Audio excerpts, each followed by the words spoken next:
When I woke up this morning, things were looking bad. Seemed like total silence. I was the only friend I had. A bowl of oatmeal tried to stare me down and won. And it was 12 o'clock before I realized I was having no fun. But fortunately, I have the key to escape reality. And you may see me tonight with an illegal smile. It don't cost very much, but it lasts a long while. Won't you please tell the man I didn't kill anyone? No, I'm just trying to have me some fun.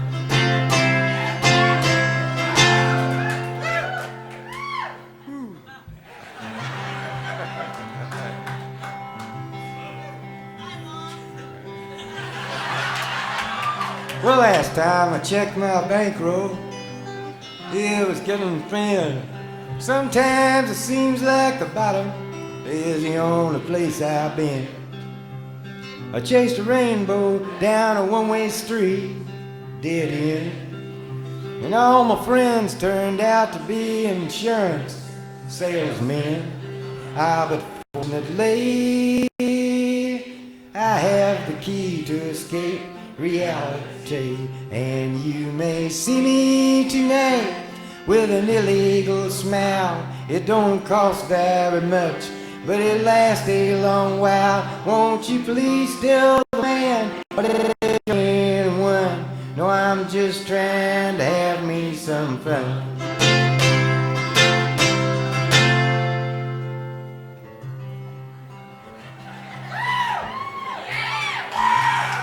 It's nothing.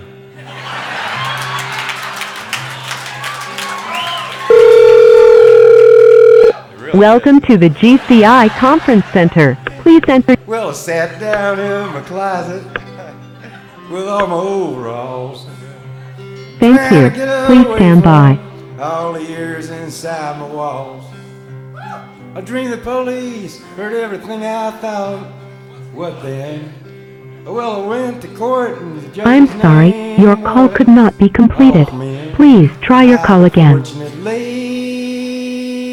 Now this is your turn, so coming up. Not too perfect, we want to sound like a regular crowd. I have the key to escape reality, and you may see me tonight with an illegal smile. It don't cost very much, but it lasts a long while. Won't you please tell the man I didn't kill anyone? I'm just trying to have me some. Well done. Welcome to the GCI Conference Center. Please enter your access code. Isn't it?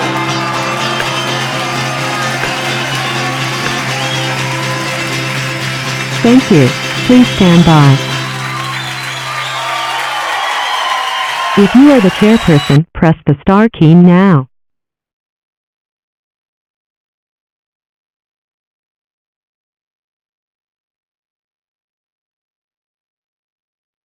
Your conference will begin when the chairperson arrives. Please wait.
will be placed into conference. There are 10 participants in the conference.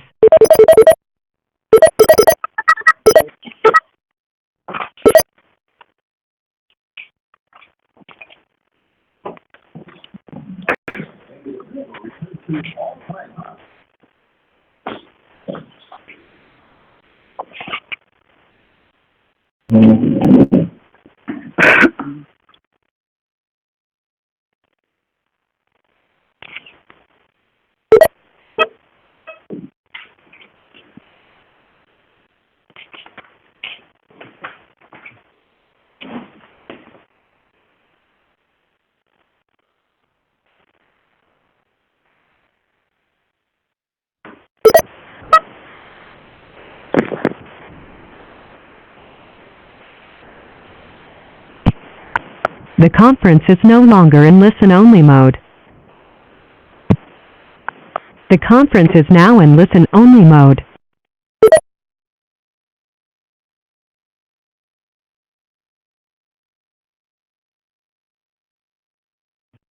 Okay, good afternoon, everybody. This is the Alaskan Marijuana Control Board. We are meeting on the traditional homeland of the people of Coeric in Alaska in the 2nd Judicial District. If you want to find us, we are at Our Savior's Lutheran Church at 507 Bering Street.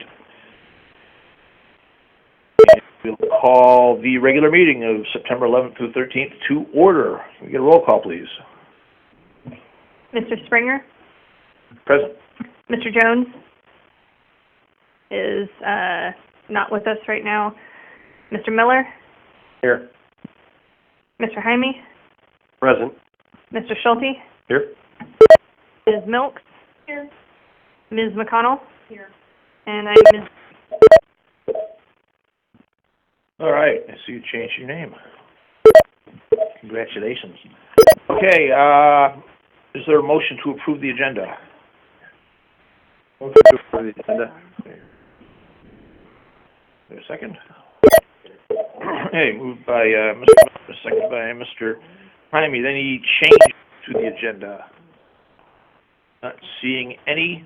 All those in favor of approval of the agenda signify by saying aye. Aye. Aye. Mr. Schulte? Approval of the agenda? You just voted?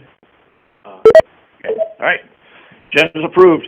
Has everybody had an opportunity to look at the minutes of the May 15th and July 10th, 12th meeting? And I would like to take this opportunity to point out that the minutes for the July meeting numbers have been incorrectly named in the minutes, but that's just pertaining to the tab numbers, so we will correct that. All right, thank you. So is there a motion to approve the May 15th, 2019 meeting minutes? Motion to approve. There's a second. I'll second it. Hey, any discussion, changes, adjustments to the May minutes? That was a short meeting. You're not seeing any approval of the May 15th, 2019 meeting minutes, signify by saying aye. Aye. Aye. Aye. Any opposed? Okay, and is there a motion for the July 10th through 12th meeting minutes for their approval with the changes to be put in? Make a motion to approve the July minutes with the changes to the tabs that were discussed. Is there a second? Second. Okay, moved and seconded. Any discussion? All those in favor of approving the July 10th, 12th meeting minutes signify by saying aye. Aye. Aye. Aye. Any opposed? Okay, very good. Which brings us to board governance. Ms. Milks. Thank you, Mr. Chair. This is the time of the meeting when we ask each of the members of the board to declare any relationships, business relationships, personal relationships, changes to business or personal relationships that could have any implications for the Executive Branch Ethics Act, as well as any discussions or contacts the members of the board might have had with any interested parties.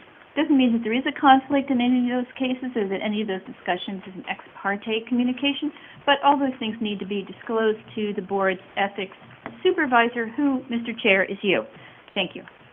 Thank you, Ms. Milks. I'll start with Mr. Schulte. I have nothing to disclose. Mr. Miller. No changes. Tommy? Nothing to disclose. Okay, the only news in my life is I'm running for the city council in Bethel, which shouldn't change things much. Okay, very good. Public testimony. We don't have a sign-up sheet, do we? No. We do it. No, just got a sign-in sheet. Okay. Is there anybody in the room who would like to publicly testify? Here, come on up. Introduce yourself to us and, just 1 second. The board members would be sure to turn their phones off. In the previous meetings, mine was dead of the world, so I can't even keep track of the time now. Go right ahead. Hi, my name is Caleb Saunders. I'm here as a director for the AMIA and giving the AMIA's comment. The recent changes to the state's cannabis tracking program are effectively creating new regulations, which are being implemented without opportunity for public comment or input to the Marijuana Control Board. The Alaska Marijuana Industry Association believes that changes to metric are de facto regulation changes, so they must be fully vetted. Alaska and several other states use metric to regulate the legal cannabis industry. Since each state has its own laws and regulations, they also have their own versions of metric. Aside from light housekeeping or fixes for technical glitches, all changes to metric should be approved by the board. The system is intended to implement regulations. The changes to AMCO wrongfully authorized to metric are burdensome to cultivators, manufacturers, transporters, and retailers. We also believe them to be in violation of Alaska Statute 1738.38.50, which states that the board may delegate any duties to the director except its power to propose and adopt regulations, which may have started as an attempt to help AMCO field investigators has turned into a gross overreach. We ask that the MCB to ensure that the immediate reversal of the changes to metric regarding gross weight and harvest batches. Thank you. So those changes, were those made by metric itself? I believe when asked what changes were made, and they said that AMCO was told them to make those changes.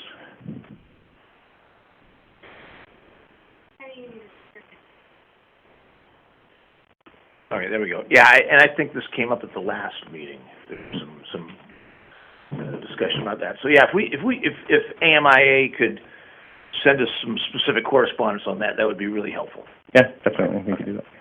Any questions? Go ahead. Yeah, I was just interested in specifics on that. I'd be curious. I mean, it has to do with gross weight measurement, accounting, labeling. Yeah, there's some additions to the gross weight. So now you need to have the gross weight of the entire package. I could be here, but for the cartridges, now you need to weigh everything instead of just the cannabis that's inside there. Now you need to weigh it all out, and it's becoming overly burdensome, I guess. I'm not being a manufacturer, I'm speaking just from what they have been told. So I'm sure that I've seen the emails and other ones that would be more informational for you guys to be able to read, rather than just what I'm going off of my own memory. And we can make sure to get that. Yeah, but just from Mr. Springs, we'll probably be very curious to see the details on that. Definitely. All right, thanks, Mr. Saunders. Thank you. Anybody else in the room would like to testify? Probably testify. I'm sorry. I would like to have a discussion about this a little more in depth, but maybe not during the public testimony portion. Should I wait, or? Yeah, I think it's something I believe we asked about this at the last meeting, and we did hear some concern about how much hassle it is to pack and unpack and unpack and pack. So yeah, we can talk about that either under. We can inquire with the director or her report, or enforcement. We'll get to it. Okay. Enough.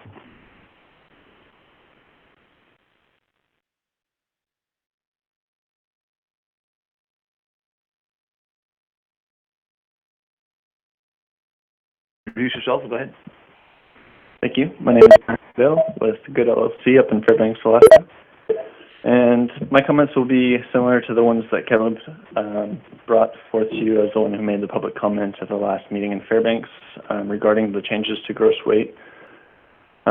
So there have been 2 recent changes in metric that have been authorized by the state regarding that require operation changes for licensees but were not approved by the Marijuana Control Board. One of which is what I brought to you at the last meeting of the required gross weight changes. The other one is change rooms and harvest, which came from Bulletin 021, and this requires that entire harvest badge always remain in only one room at a time and must be relocated within metric every time it is moved within a licensed premise. Both of these changes affect the operating procedures of licensees. The big picture is that metric is being used as a backdoor to change regulation that requires licensees to change their operating plans without involving the Marijuana Control Board or public comment. Metric changes are effectively regulation changes, therefore changes via metric are in violation of AS 44.62 or the Administrative Procedure Act. Furthermore, the board is not the party which is authorizing these changes, and as far as I can see under 1738, the duties of the director, the board can delegate to the director any duty imposed by the chapter except its power to propose and adopt regulations. Metric is regulation. Licensees are mandated to use and satisfy the parameters of the inventory tracking system. If this type of backdoor regulation change is not addressed, the state could authorize metric to make any kind of changes without following the Administrative Procedures Act. This backdoor access to regulation changes is dangerous and is not in the spirit of the regulation of marijuana that the state authorized. The changes to regulations via metric should be considered overreach as they are not following state statute. These changes should be going through the proper process via the Marijuana Control Board to ensure changes are receiving public comment and the Marijuana Control Board consideration. This process is important for allowing industry members and public to provide valuable feedback that can make new metric changes more effective in preventing diversion while increasing public health and safety. Good industry members are interested in preventing diversion and increasing public health and safety as much as anyone, and their perspective should be considered a valuable tool for strengthening regulations. Any questions? All right, thank you very much. Anybody else in the room would like to testify? Introduce yourself. Good morning, Jana Waldstein for the record. First, I would just like to remind the board and the public today is 9/11, so I hope we can all keep the victims and the heroes of 9/11 in our thoughts. I'd like to welcome the new board member, Bruce Schulte. You're new and old at the same time, and it's nice to see your face. Erica, I think, is going to make a statement later about Jane. I just want to thank Jane so much for all of her work in licensing. She's been so helpful, and I'm really excited about her new position, and she's just done a great job for the office. I want to support and echo Caleb's statement from AMIA and Barrett's statement on behalf of his company that he works for, and I just fully hope that the board dives into that and really looks at that issue. I wanted to also, as you're considering legislative requests, keep in mind the need, there's a lot of traffic that goes to the AMCO office, and we get, extensive delays on responses from the office and from enforcement. And that's not necessarily a reflection on them. That's more of a reflection of there's just so much work being funneled through that office. I think you really need to consider adding a request for additional staff members, perhaps a deputy director or something to that effect, and or the need to split the offices from marijuana and alcohol, maybe separate those. Just ideas. I just hope that we address it in the legislative request. And that's all I had. All right, thanks, Ms. Waldstein. Thank you. And thank you for today, September 11th. All right, anybody else in the room that would like to testify? Let's go to the phones. The conference is no longer in listen-only mode. And this is the Marijuana Control Board. Is there anybody out there who would like to testify under public testimony on matters that are not on our agenda? I would. Okay, go right ahead and introduce yourself. Good afternoon. My name is Pam Hampton, and I live in the Knoxville Borough. Welcome back, Board Member Schultz. I provided you with a letter outlining my concerns on cultivation facilities odor enforcement on August 23rd. I hope you all got that and read that. On September 14th, 2017, board member Springer said the majority of NOVs are the equivalent of a fix-it ticket. It is to help them remain and come into compliance with the regulations and to help the industry be successful. 7 months ago, at your February 20th meeting, James Holscher shared with you that odor complaints are becoming a large problem. Odor violations are given out only if you witness it. Without a violation, nothing gets fixed and complaints keep coming in. When you approve the inspections and delegated licenses on your books, there will be a total of 102 licenses in Anchorage. 40 are cultivation facilities, all located on commercial property. The Matsu Borough will have 105. 83 are cultivation facilities, with only 5 located on commercial property. There are 204 families living in proximity to our cultivation facilities. 21 licenses are on less than an acre, 5 on less than half an acre, 43 on 1 to 2 acres, 16 on 2 to 5, and 18 on over 5. The Valley does not zone our property. We allow limited cultivation facilities anywhere with no setback requirements or restrictions. From April 2018 through June of 2019, 18 violations were given to cultivation facilities in Anchorage. All but one was written on the same day of the complaint by a code compliance officer. During that same 14-month time frame, only 3 were written in the Matsu Valley. 1 was witnessed by a third party, not your enforcer. 1 was written by a Matsu drug investigator, and 1 was written by a Palmer trooper. Remember that we have twice as many cultivating facilities than Anchorage does. This reflects on your inability to enforce cultivating facilities in the Valley. Your office is open for 6 hours a day and not on weekends. This prohibits you from enforcing odor complaints in the Valley in real time. These 204 families work during the day and are at home on weekends when they report violations, leaving you to deal with them after the fact, and where witnessing an odor becomes a hit-or-miss situation for validating a complaint. This is a waste of your time and manpower. So it's just here's an example of what happens in the Valley. We have a limited license on 2-acre lot with 3 months of complaints. 1 violation was given and complaints came in for 2 months after that violation. Windows and doors had to be shut. They couldn't be outside on their own property for of the worst occasion. It's spewed across streets, just like in Anchorage, where it crossed Tudor Road, reaching your residential neighborhood. The Matsu Borough will soon have more licenses than Anchorage. An on-call compliance officer is needed in the Valley, or you're playing cat and mouse with keeping cultivating licenses in compliance at the expense of our residents. Please consider these statistics and appreciate there is a difference between Anchorage and the Valley when it comes to proximity to our residents. Also remember, the Valley licenses are located in Sutton, Putokitna, hours away from Anchorage. You have the funds and the enforcement responsibility to make sure all licenses are in compliance, and I thank you for allowing me to speak. Okay, ma'am, could you spell your name for us? We didn't catch it there at the beginning. My name is Sam Hanson, SAMHANSON. S-E-N? O-N. O-N, okay. Okay, thank you very much. Okay, is there anybody else on the phone that would like to testify during People to be Heard? I would. Okay, go ahead.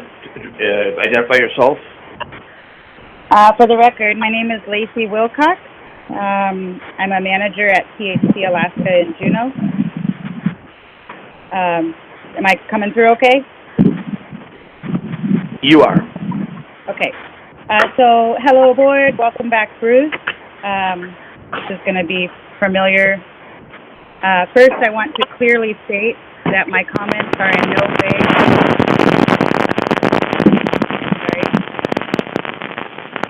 no way meant to diminish the hard work and friendly demeanor of the staff at AMCO. We very much are aware and appreciate that we have been learning and growing together as we navigate this new industry. I wanted to comment today on what has begun to feel like overreach on the part of AMCO staff as it relates to how change to metrics fields and requirements impact businesses. I'm asking on behalf of THC Alaska that the board direct staff to immediately reverse changes to metrics that have not been vetted by this board or run through the Administrative Procedure Act. Examples of these changes that we believe should have at least been openly discussed with the board and stakeholders and at most changed through a regulation project are requiring gross weight for product transfers, requiring that an entire harvest batch always remain in the same location, and adding a remediation symbol on child packages that were indeed retested and passed. I will not go into detail here as to the specific impacts to businesses that these changes have forced, but would appreciate the opportunity to weigh in at a designated time should these changes be appropriately presented to the public and industry with the opportunity to comment, for example, through public comment period to a proposed regulation project. Further, I have heard on a few occasions specific reference to a transportation committee and an advertisement committee that we have no detail on. Are there members representing the industry on these committees? Have these committees met? Perhaps some stakeholder engagement would serve to benefit AMCO as the agency tries to streamline and make more efficient its regulation and enforcement of our industry. The changes I mentioned are not only an overreach and a burden on industry, but are largely ineffective in accomplishing the goals of AMCO and enforcement. THC Alaska urges agreement from this board that the most efficient way of creating new regulations is through the Marijuana Control Board process, in consult with industry, through working groups and committees. Thank you for your time and service, and that's all I got. Okay, thanks, Ms. Wilcox. Okay, questions for Lacey? Okay, is there anybody else? Oh, I'm sorry. Go ahead, Mr. Hunt. I don't have anything for Lacey, but I would like to thank Mrs. Hanson for her concern for lack of enforcement in the Matsu Valley.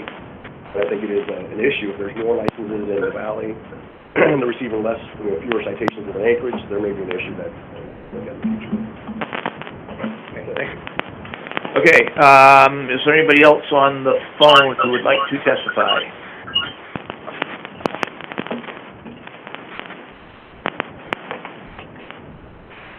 Going once, going twice. Okay. The conference is now in listen-only mode.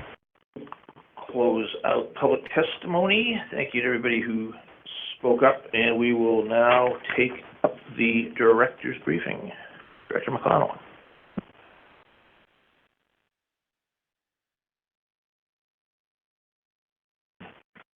Thank you, Mr. Chair and members of the board. Dean Sawyer has been a valuable occupational licensing examiner at AMCO for 5 years, and we recently selected her to fill our regulations specialist position. Jane worked in the alcohol program before becoming the sort of lead marijuana examiner, and so her extensive knowledge of both programs will allow her to hit the ground running in her new regulations specialist.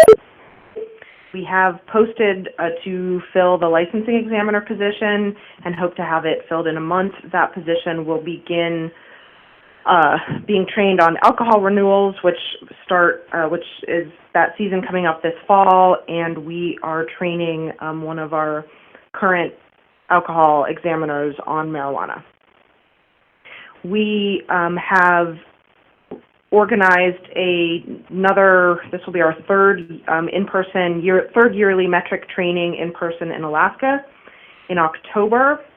Training sessions will be offered in Fairbanks on October 7th, in Kenai on October 9th, and in Anchorage on October 10th. Notification of this opportunity has been provided through both a metric bulletin and an email from me to all operating licensees. In July, I hosted here in Anchorage the 5th meeting of the United States and Canadian Marijuana Regulators. This group, which is referred to as the Regulators Roundtable, originally started as a meeting of regulators from states where recreational or adult use marijuana had been legalized, and their first meeting was in April of 2017, which was attended by myself and then Chair Mlinark. Since then, the group has held meetings twice per year and invited regulators from states with only medical marijuana programs as well. In attendance at our Anchorage meeting, we had approximately 75 attendees from 22 states, the District of Columbia, Guam, 2 Canadian provinces, and the federal government of Canada. Our special speakers were Dr. Susan Audino, who is a chemist and chemometrician, which was a new word to me. She chaired the AOAC panel on the Cannabis Advisory Panel and has been instrumental in working with various national groups to develop standard testing methodologies for marijuana. As you know, standard testing methodologies is something that the regulators are struggling with in every state. Our other special guest speaker was Professor Jonathan Calkins of Carnegie Mellon University. He was one of 3 authors of the book Marijuana Legalization, What Everyone Needs to Know, which is sort of a good explanation of marijuana legalization in the United States, and the office has a couple copies if anybody would like to borrow one. Dr. Calkins spoke to the group about national trends in marijuana supply and demand. The group also held breakout sessions on packaging and labeling best practices, seed-to-sale tracking, data collection, enforcement best practices, manufacturing best practices, delivery and public consumption, and at the beginning of the meeting, Chair Springer kindly gave a welcome over the phone, although he was unable to attend in person. I have been invited to speak at 3 different conferences, the 6th Annual Canna West Summit, the NCSLA Central Region Conference, and the 5th Annual Denver Marijuana Management Symposium. One of those I was unable to attend due to a conflict with this board meeting. My requests to travel to 2 others were denied.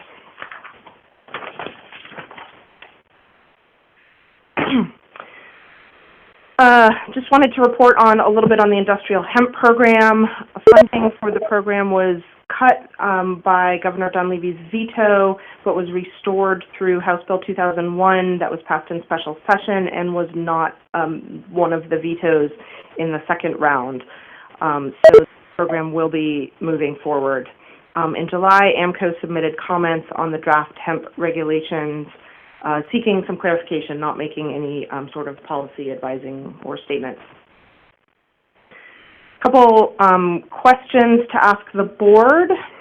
The board adopted a regulations change in late 2007 that allows a cultivation facility or a product manufacturing facility to provide samples to their employees for quality control with certain limitations, the amount that you can get in a particular month, and the fact that you have to get feedback from your employees on forms provided by AMCO. It's come to my attention that a product manufacturing licensee has transferred their product to a different product manufacturing licensee who has then distributed those products to their employees as quality control samples. My understanding that this was not the intent of the regulation, but neither Section 3AAC 306-460D nor 306-557 is crystal clear that the sample must be either grown or made at the license that is providing the samples to the employees. So I would like some guidance from the board on how you would like to address this issue. Yeah, I'm looking this up really fast, but the intent was quality control, the opportunity for either a cultivator or a manufacturer to be able to tell a potential purchaser what what's the word we always use, the experience with the product is. And certainly, it wasn't my intention for product to, quality control sampling, to an employee of the facility who who is in possession of a valid marijuana handler card. That's for a manufacturing facility. We have that in for cultivators, don't we? Yes, Yeah. 460D. Yes. So I think it's pretty clear where it says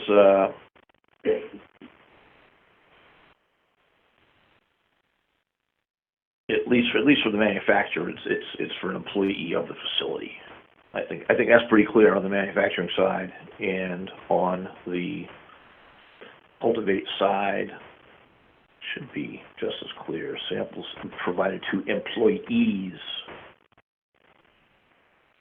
Just doesn't say where those samples have to come from, so that was my concerns. But I will. I think that's a reasonable. That's a good point. But the board wants to make that as its interpretation of the regulation. We can send an advisory notice out to the licensees.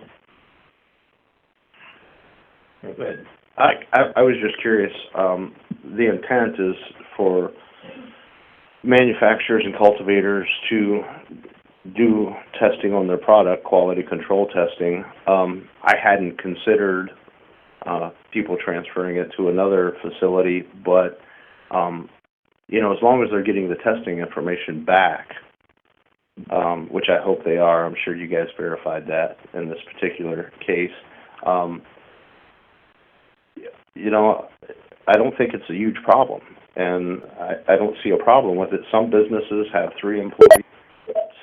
That's not a real big sample to get feedback, and if they wanted to do that, maybe a couple facilities get agreements amongst themselves. They have 3 or 4 employees. They could at least get a bigger base of information on how the product is.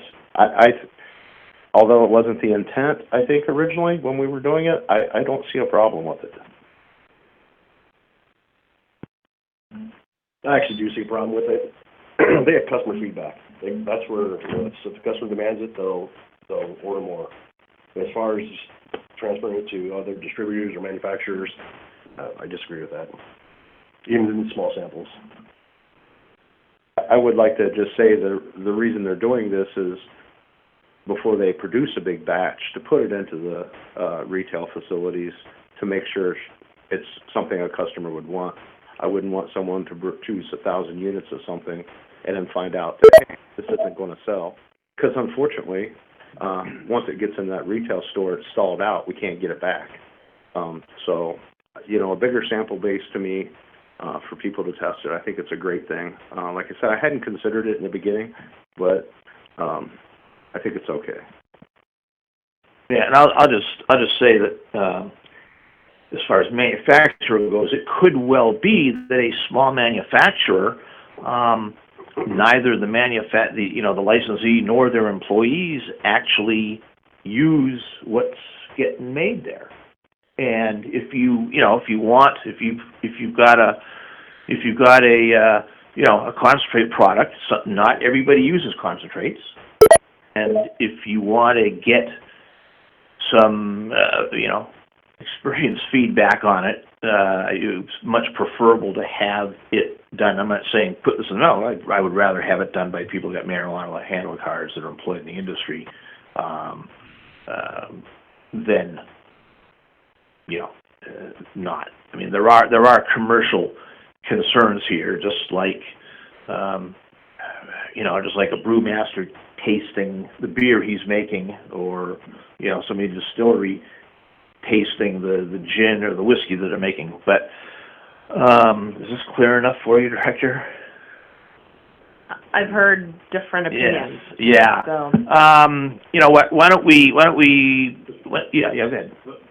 Before we go further with that, I would support a more liberal interpretation of that regulation. I mean, with all due respect to the concern about diversion and so forth, I think there is legitimate circumstances to share products amongst these licensees. I mean, it's being carefully tracked and accounted for, and there are other industries where it's valuable to have the employees and other companies very familiar with the product, so they get they know what's being produced, they know its characteristics and so forth.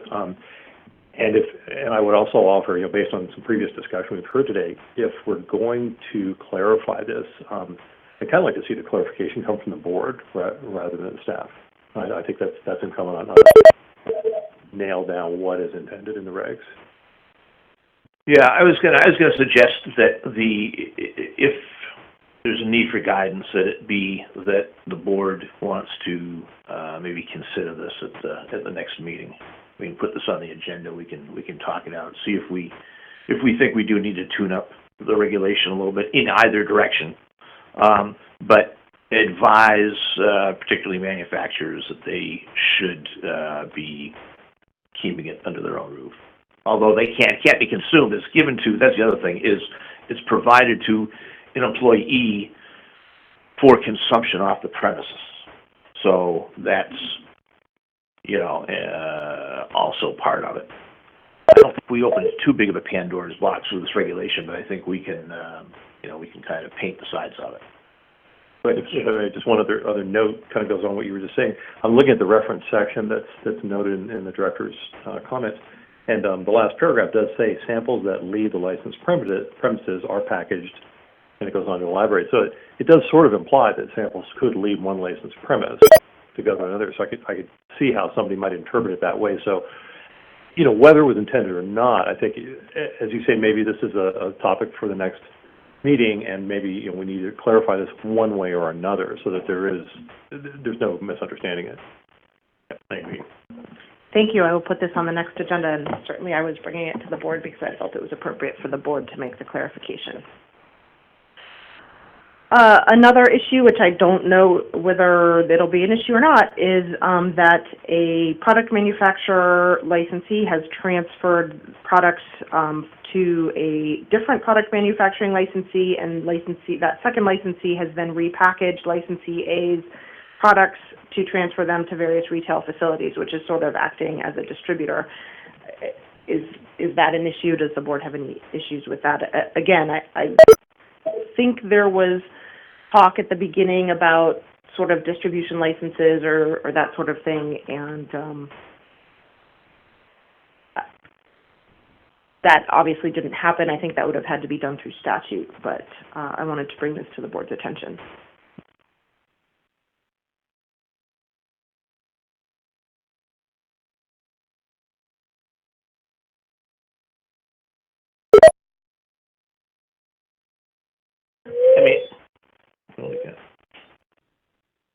Hello.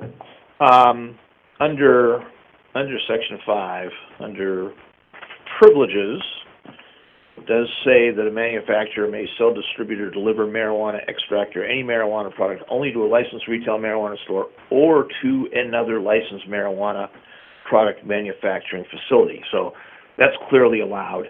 What are they? Are they? If it's being used to manufacture a new product, right? If it's being used as a testable component of a new product, then it should be for a product that's approved. Can you give us a tangible example of what's going on here? I can not.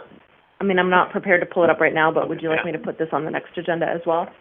Because I don't think it's a situation. I think that provision is in there because one manufacturer might make oil, which is then transferred to another manufacturer who uses that oil to make edibles, and that makes a lot of sense. I don't think that is what is happening in this situation, so I would be happy to provide the details to the board at the next meeting. Actually, your example is very much to the point. Somebody's making oils, right, then transferring that to somebody's making edibles. That's a good thing. Business. And that's part of the product approval process. Sure. I guess my one question would be, by putting this to the next meeting, are we at risk of any licensee having their business flow interrupted for lack of clarification? That would suggest we need to deal with it at this meeting. I don't think so. Okay. Either the board's going to say this is fine and then it continues, or the board's going to say, no, it's not fine, you have to stop it now. But in the meantime, don't do it until the next meeting. Yeah, I'd rather try to get some detail on what's going on here. On the face of it, the way the regulation is written, you could transfer a product, and one would hope that if somebody's just rebranding a a cartridge or some other produced item, then that's something that isn't really covered in the regulations, but it's not something that's going to burn it down if we don't address it today. Thank you. Before I move on in my report, I wanted to discuss an issue that I don't have in my report. I think everybody in this room is probably aware of the vaping-related respiratory illnesses that have occurred in so many places across the U.S. To my knowledge, there have been no identified cases in Alaska, but I think at this point, 5 people have died and something in the range of 400 other people have gotten sick. There's been a lot of information flying around about what is causing this, and they think they've sort of narrowed it down to one thing, but then there's some information that some of the patients haven't actually used this vitamin E acetate issue, and so they're not entirely sure. I wanted to read a release, or at least part of a release from the FDA. I also wanted to report to the board that we have instigated an evaluation of all of the approved vape oil products that the board has approved in order to identify which ones have added ingredients, and to be able to say to the board, this is the ones that you've approved with added ingredients, and do we have any concerns about that? And I also wanted to ask the board whether you have any direction for staff related to this issue. But I'll just read this consumer protection memo from the FDA. Consumers are likely aware of the recent reports of respiratory illnesses, including some of the deaths following the use of vaping products. The U.S. Food and Drug Administration remains deeply concerned about these incidents and is working closely with the U.S. Centers for Disease Control and Prevention, as well as state and local public health partners to investigate them as quickly as possible. While the work by federal and state health officials to identify more information about the products used, where they were obtained, and what substances they contain is ongoing, the FDA is providing consumers with some information to help protect themselves. In particular, many of the samples tested by the states or by the FDA as part of this ongoing investigation have been identified as vaping products containing tetrahydrocannabinol, THC, and further, most of these samples with THC tested also contained significant amounts of vitamin E acetate. Vitamin E acetate is the substance present in topical consumer products or dietary supplements, but data are limited about its effects after inhalation. While the FDA does not have enough data presently to conclude that vitamin E acetate is the cause of the lung injury in these cases, the agency believes it is prudent to avoid inhaling this substance. Because consumers cannot be sure whether any THC vaping products may contain vitamin E acetate, consumers are urged to avoid buying vaping products on the street and to refrain from using THC oil or modifying/adding any substances to products purchased in stores. Additionally, no youth should be using any vaping product regardless of the substance. At least one of the associated deaths that have been publicly disclosed appears to have been related to illicit THC vaping products. In many cases of the illness reported by the states, patients have acknowledged recent use of THC-containing vaping products while speaking to healthcare personnel or in follow-up interviews by health department staff. It's important to note that more information is needed to better understand whether there's a relationship between any specific products or substances and the reported illnesses. To help gather and analyze as much information as possible, the FDA's laboratory is working closely with our federal and state partners to identify the products or substances that may be causing the illnesses. The FDA is analyzing samples submitted by a number of states for the presence of a broad range of chemicals, including nicotine, THC, and other cannabinoids, along with cutting agents/dilutants and other additives, pesticides, opioids, poisons, heavy metals, and toxins. No one substance has been identified in all of the samples tested. Importantly, identifying any compounds that are present in the samples will be one piece of the puzzle, but will not necessarily answer questions about what is causing these illnesses. Federal and state partners are following any potential leads, including the presence of vitamin E acetate found in many of the samples containing THC. The FDA is committed to taking appropriate actions as the facts emerge and keeping the public informed as we have more information to share. However, in the interim, we encourage consumers to help protect themselves and avoid buying vaping products of any kind on the street, and to refrain from using THC oil or modifying/adding any substances to products purchased in stores. If you continue to use these THC-containing vaping products, monitor yourself for symptoms such as cough, shortness of breath, or chest pain, and promptly seek medical attention if you have concerns about your health.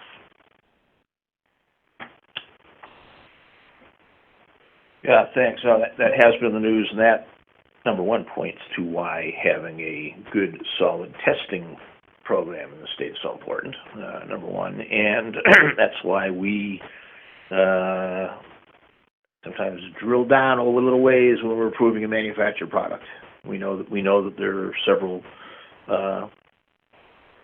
cartridge manufacturers out there, and I haven't noticed vitamin E as an ingredient on anything that's out there. So I think we're good on that. But thank you for bringing that to our attention. We'll continue to watch what's going on there. Thank you, Mr. Chair. I have attached the regulations project status spreadsheet to my report.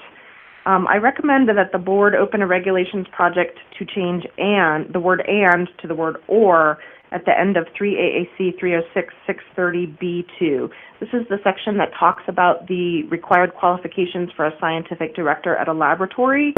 And it's my understanding, and perhaps I'm wrong, but that the board says you either have to have a PhD and a certain number of years of experience, or a master's degree and a certain number of years of lab experience, or a bachelor's degree and a certain number of years of experience. But right now, they're combined with "and," which is implying that you need a PhD, a master's, and a doctorate with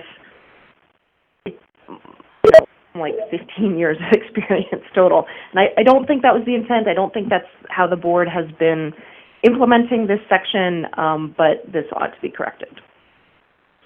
Yeah, I mean, titles of academic achievement are cumulative anyway, so we'll look at that next project. Thank you. I've provided a calendar of board meetings for 2020. This calendar is based on the statutory requirement that exists both in the alcohol program and the marijuana program that completed applications be brought to the board within 90 days. The 90 days is calculated from the date that applications must be complete in order to be on the agenda, which is approximately 2.5 weeks before each meeting, so the meetings are closer together than 90 days. We propose to go to Juneau in January, Anchorage in April, Fairbanks in June, Nome in August, and Anchorage in October, with then starting over in January of 2021, going back to Juneau. The next meeting for this board is scheduled for November 13th through 15th. Originally desired to hold this meeting in Palmer, but we were unable to find an available meeting location for those dates, so this meeting will now be held in Anchorage. Applications must be complete, and any other documents for the board must be submitted to our office by October 25th in order to be on the November agenda. And finally, I've provided my normal report on retail sales and taxes assessed from licensees who have filed returns. I would just like to remind you that these are taxes assessed from filers, so it does not include licensees who haven't filed their tax returns, and it does not necessarily mean that the state has collected that amount of money.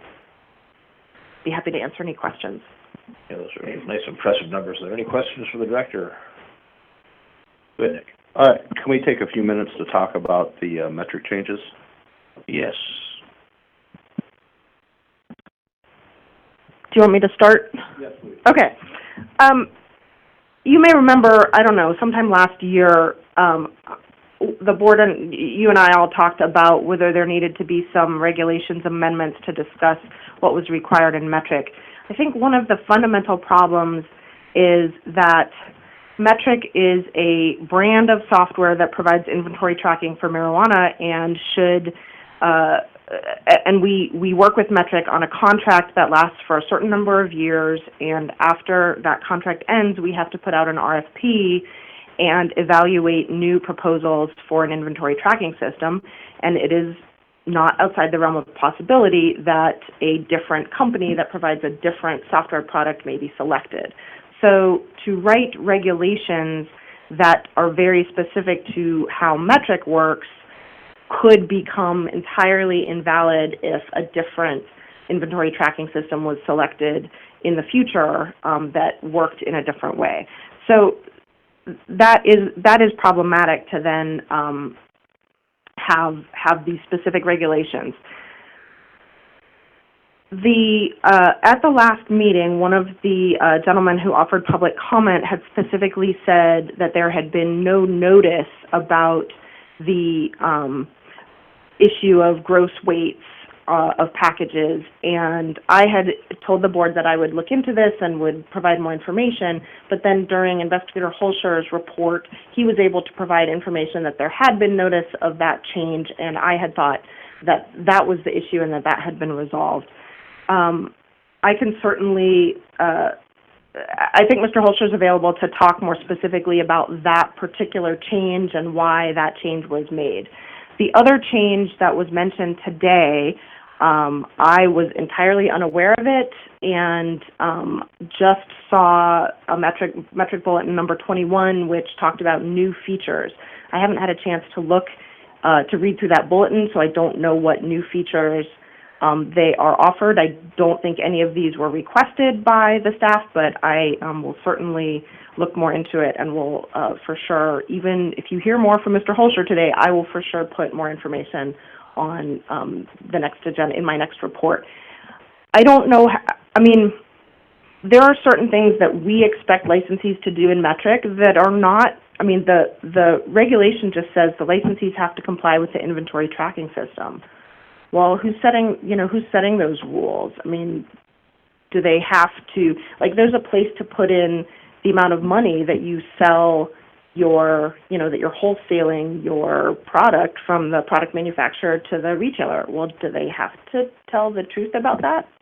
I don't know. I mean, that's where it kind of, you hit this rub about the regulations, which are very general to allow any sort of software versus the specific way that metric works. Okay, well, I guess the latest features in the bulletin that they sent out, for me, were very problematic, more about my operation and other businesses' operations, and I would like to discuss this a little bit more when Mr. Holscher was on the phone to see if he requested it. And, do we have a request? Do we have a list of features that we've requested from Metric? I would like the board to see that and the board to approve it. And while we're waiting to speak with Mr. Holscher, I would like for the board members to consider, I can't remember this last bulletin that came out, but the conference is no longer in listen-only mode. They definitely add a lot of business process, and maybe we consider suspending licensees from, if we didn't request them to fill out those, I guess I would say fields in Metric. If Metric's making enhancements, that's fine, but the board should at least see those enhancements, see if we even need them, want them, and if we don't, the licensee should be able to ignore them. And but I would like for you guys to consider that. But I do want to talk to Mr. Holscher to make sure that he didn't make the request, and if he did make the request, for what specific reasons. So I'll wait for that until we talk to him. I think he might be on the phone right now. Okay. Mr. Holscher, are you there? Yes, I am, Director. Yes. Thank you. Okay, hold on a second here. Folks, please mute your phones. Please have some respect for the process here. Right now we're trying to talk to our staff in Anchorage. We're up here in Nome. He's going to say things that every licensee is going to want to hear. Please keep your phones muted. Thank you. Chief Holscher, you've heard this conversation here during public testimony. We had some concern about changes that Metric is making. There's been a suggestion that those changes have been made at the request of AMCO staff or AMCO enforcement. one in particular is that batches have to be kept in one room, and then there's the gross weight versus tare weight issue, and I think we talked about that a little bit at the July meeting, but can you kind of address the concerns that Mr. Miller has expressed that are probably shared by more than a couple of us here? Yes, Mr. Chairman. So I'll separate it into two. The first one being the the gross weight, and the net weight, or the actual weight of the marijuana. We not only this past July, but this was discussed late summer, early fall, when Metric Kelly Jenkins was present, and we talked about gross weights versus the weight of marijuana, because in the regulations it's required to verify when shipping and receiving. See, the exact wording is,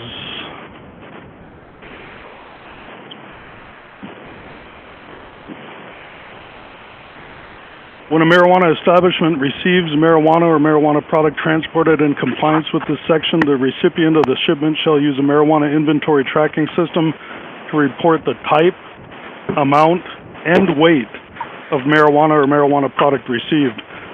The recipient shall refuse to accept any shipment of marijuana or marijuana product that is not accompanied by the transport manifest. Now, a couple things were learned since that request was made from last year, when we talked about how we can know if what's in a package is the actual weight of that marijuana without opening up that package and verifying it without the tare weight of that package. Upon talking and meeting with Weights and Measures, because it is a commercially approved scale, if it is authorized and approved by Weights and Measures, that weight on there is to be trusted as a weight that's in that bag. So that fear was mitigated of having to verify individual weights of marijuana inside packages. Does that make sense so far? Yeah, if somebody's got a certified scale, and I recall that. So certified a couple scale. Years ago. Yeah, then that weight is trustworthy. Yes, and that's what the weight we would go by, and another licensee would go by. And if there was ever any question or discrepancy and they found that, then they would bring that to our attention to have that scale recertified or checked on it. Going further into that, with some of the delivery. James? Yes. Right, so the receiving licensee would also need to know the tare weight of the package, correct? Correct. And how would they get that information? So the way they would do that, if, let's say, if I'm shipping a pound of marijuana and it's all individually packaged into 500 bags or so, or 468 bags, whatever it may be, and I need to weigh that as a shipment all at once, they would put some kind of vessel or some kind of container on a scale, tare that weight so it's a zero weight scale with a container on there, and add the packages to that and get the total weight of the marijuana that's being shipped. Now the gross weight would be, if they lifted up that container, zeroed out the scale again, put it down, and then they have a total weight of the the entire package. That way, when the receiver receives the marijuana, they can verify that just by putting on their scale that what is being shipped in is the actual weight that's being shipped. And we had some discussion. This wasn't just done this year. The board, we talked about this, and we talked, if I recall correctly, the simple mathematics of subtracting one from the other and getting the weight of the marijuana from that package and making it a simple process for the receiver. So that's kind of where that weight, the metric weight bulletin came in. And there was a bulletin sent out last year and put in metric to all licensees, and I believe it went active maybe in December. So this isn't a completely new thing, and it was something that was to help assist licensees with the proper acceptance and following regulation of receiving count and weight all at the same time. We didn't, at that time when we requested that, realize or even take any consideration that a short amount of time adding a proper weight where it kind of may cost a little more time on the shipper's end, save some time on the receiver's end. So I understand some of what's being said, but I also know that our regulations state that the type, the amount, and weight of the marijuana has to be verified. And there was some instances where that was not occurring. Okay, are there any questions about the weights? Basically, it was a request from AMCO to create new fields in there for the tare weight and the gross weight and the weight of the product. After discussion with the board. Right, okay. So the other thing that came up was a question about a requirement that harvest batches be kept in the same room. Can you tell us what that's all about? So that was mentioned as metric bulletin number 21.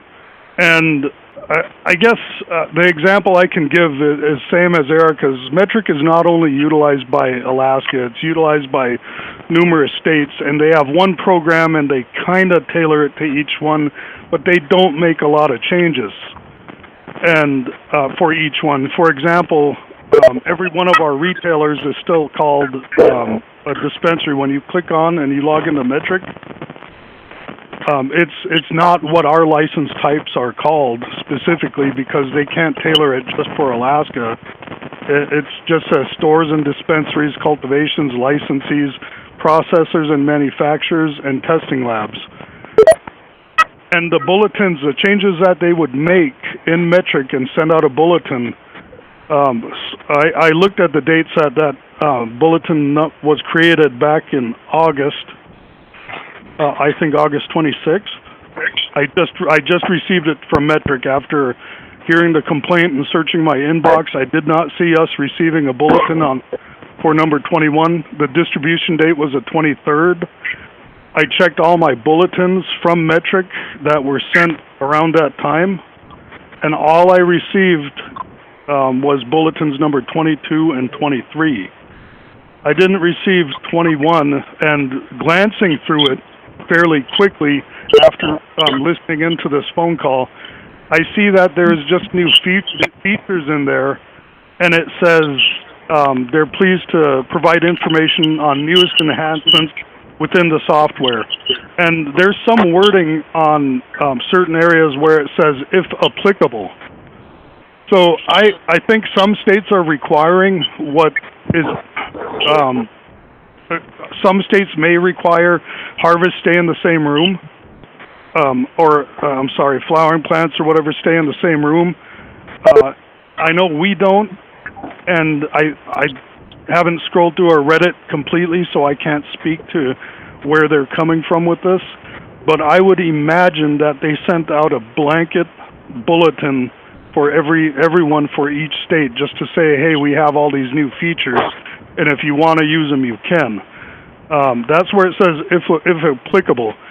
In the past bulletins, when Metric has cited something that AMCO is requesting, they have put it in bold letters on the top, I believe in red, where it says that AMCO is asking for you to do this. And I think that was the case with the gross weight and the other thing that occurred as well, or something directed from the board that they wanted to get across on the Metric bulletins sent to Alaska licensees.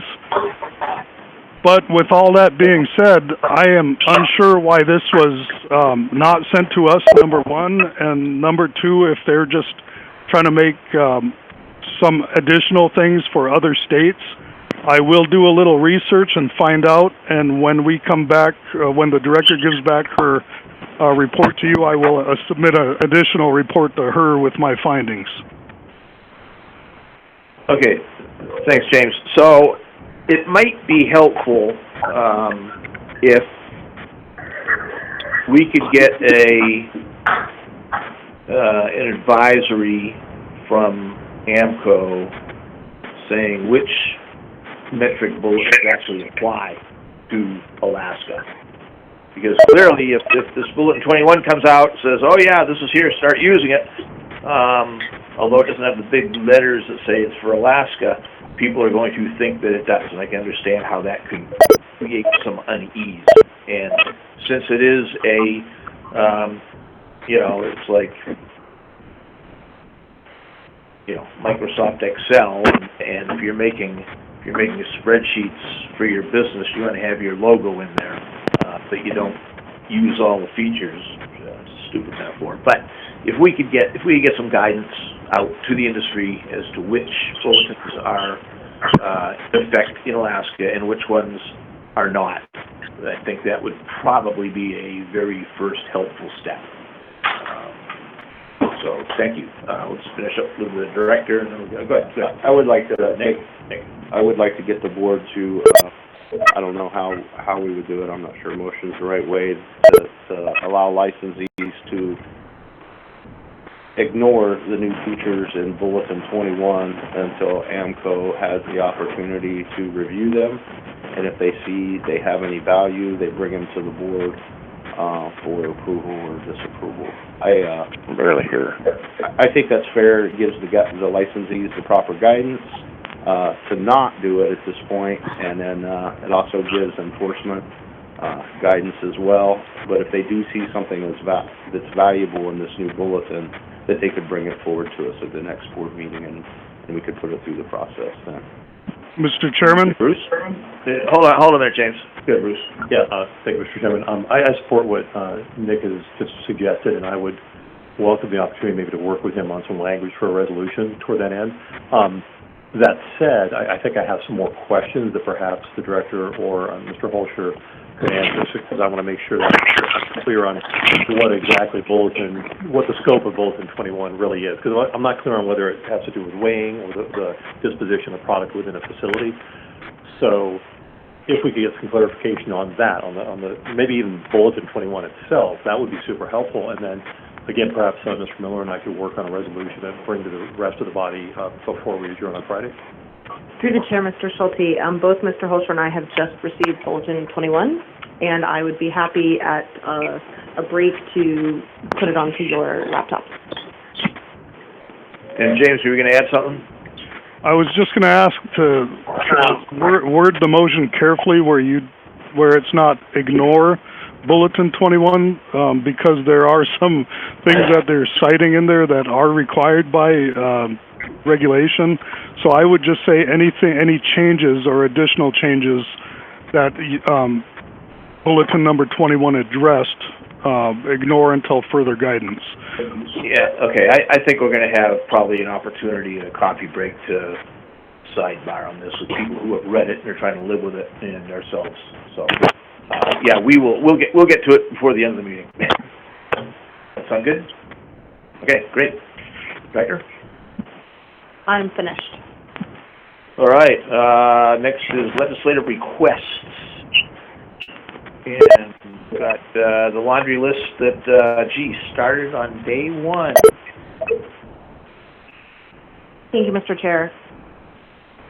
Legislative requests are due to the Commissioner's office, and the board adopted a number of requests last year. I don't think any of those moved forward into legislation, so I've brought most of them back to the board this year for your consideration, should you still be interested in these. The ones that you saw last year that you did not see this year are related to testing oversight. The conference is now in listen-only mode. Regulation and through RSAs with DEC. So other than that, the 7 that are on this list before you were ones that you adopted last year. So you should let me know whether you want to move these forward again this year and whether you have any additional requests that you'd like to make. Yeah, I think at our very first meeting, there's 2 of us that were there, I think one of the things that I brought up was that Title 1738 has a very limiting definition of local government. It talks about municipalities, but we have got communities in the state that are not municipalities, tribal governments, and tribal governments have no standing under Title 1738. And in my area, we've got a number of unincorporated communities or de-incorporated communities that have got tribal governments. And if somebody wants to open a licensed establishment there, all they have to do is get a petition, and the local tribal government doesn't have any authority to object. And so I'd like to include that in our legislative request, and at the same time, there's also the conflict if an Alaska Native corporation, whether it's a regional corporation or a village corporation, wanted to apply for a license, they would be unable to because 100% of their shareholders are not Alaska residents. You'd be hard-pressed to find even the smallest village corporation where everybody is an Alaska resident. And I think that statutorily prevents a significant component of the Alaskan economy from participating in the cannabis industry, whether they want to or not. I think that opportunity should be afforded. And we should probably ask for more money. I mean, clearly we've got concerns about the size of our enforcement effort that we could probably use. It sounds like there might be some support down in the valley for increasing our budget to bring on another enforcement officer or two to service that area. And anybody who has dealt with the office, we hear public testimony every time, knows that they are up to the gunnels in work. So I'll pass it on to the rest of the board if you have any suggestions, additions on this one here, legislative priorities.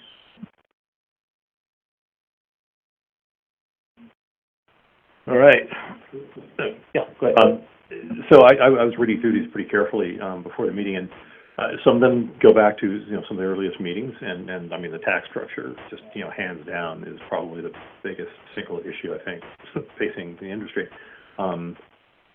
Some of the others, though, I confess I may not know where they originated because I wasn't on the board at that time. But I wonder if maybe we could prioritize these a little bit, as to what we really need to what the board really needs the legislature to do. We can add and add and add and add more regulations and more statutes, but I'm not sure that that's necessarily productive. So if we're going to put this forward for legislative consideration, I propose we have a discussion about it, not necessarily right now, perhaps on Friday before we adjourn, so that we can be a little bit more focused perhaps in our ask. Yeah, and we may get some guidance here a little bit further down the agenda.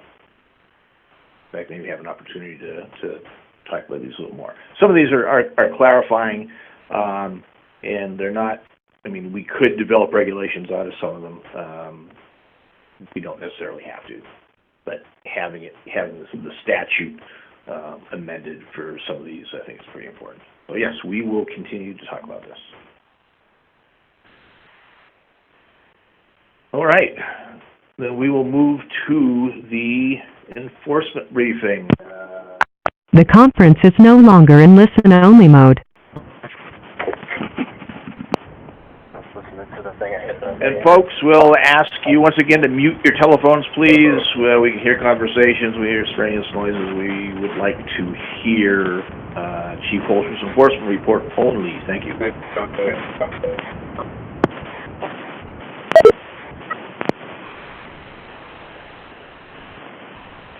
Mr. Chairman? Go right ahead. Hi, good afternoon, Chairman, members of the board,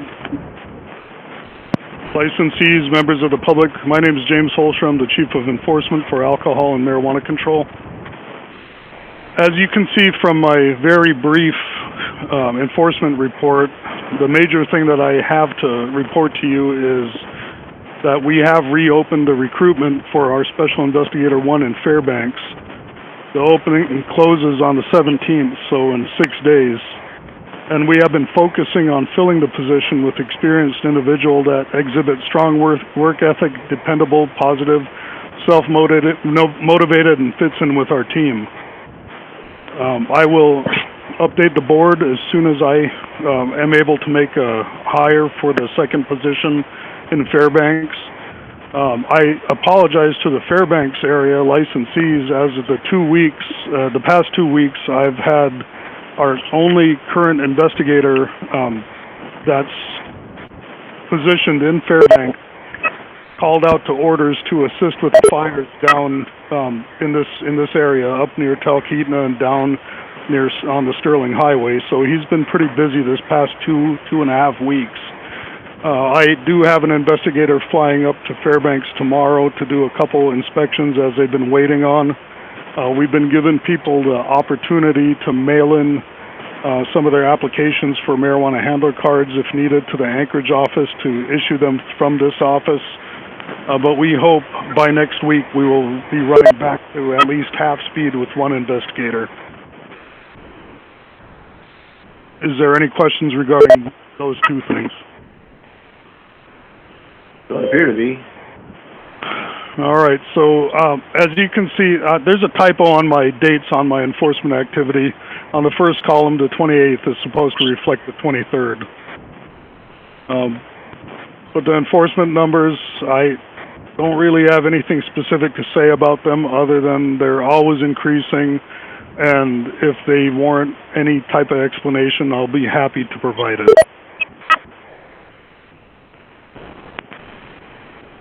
So this 745 handler cards, that's just year to date, is that right? Correct. Holy cow. Okay. That's a good sign as to interest in the economy. Some of those could be renewals. Well, yeah, that could well be, yes. Jobs. So far for the board, we have 6,567 current active handler cards.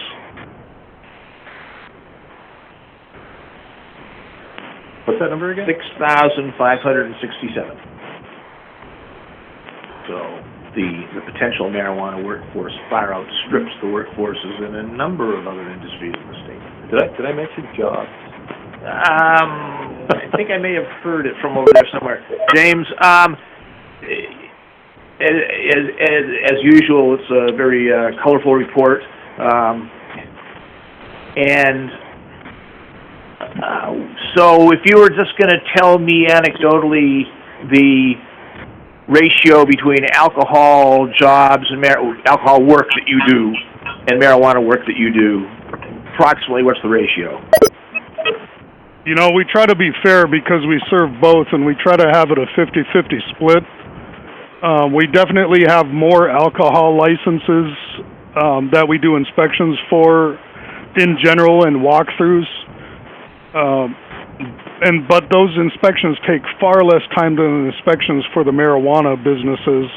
And we find that if you divide it by time, and I'm not going to put any solid number out there, but I would say it's probably about 70% of our time, depending on the year, is directed towards marijuana. But when we have like alcohol renewals and investigations for other things with alcohol, that number almost flips identical to the other side. So it really depends on what's going on and what the focus of renewals and the types of investigations being requested by the board via statute and regulation for renewals and for active licensees.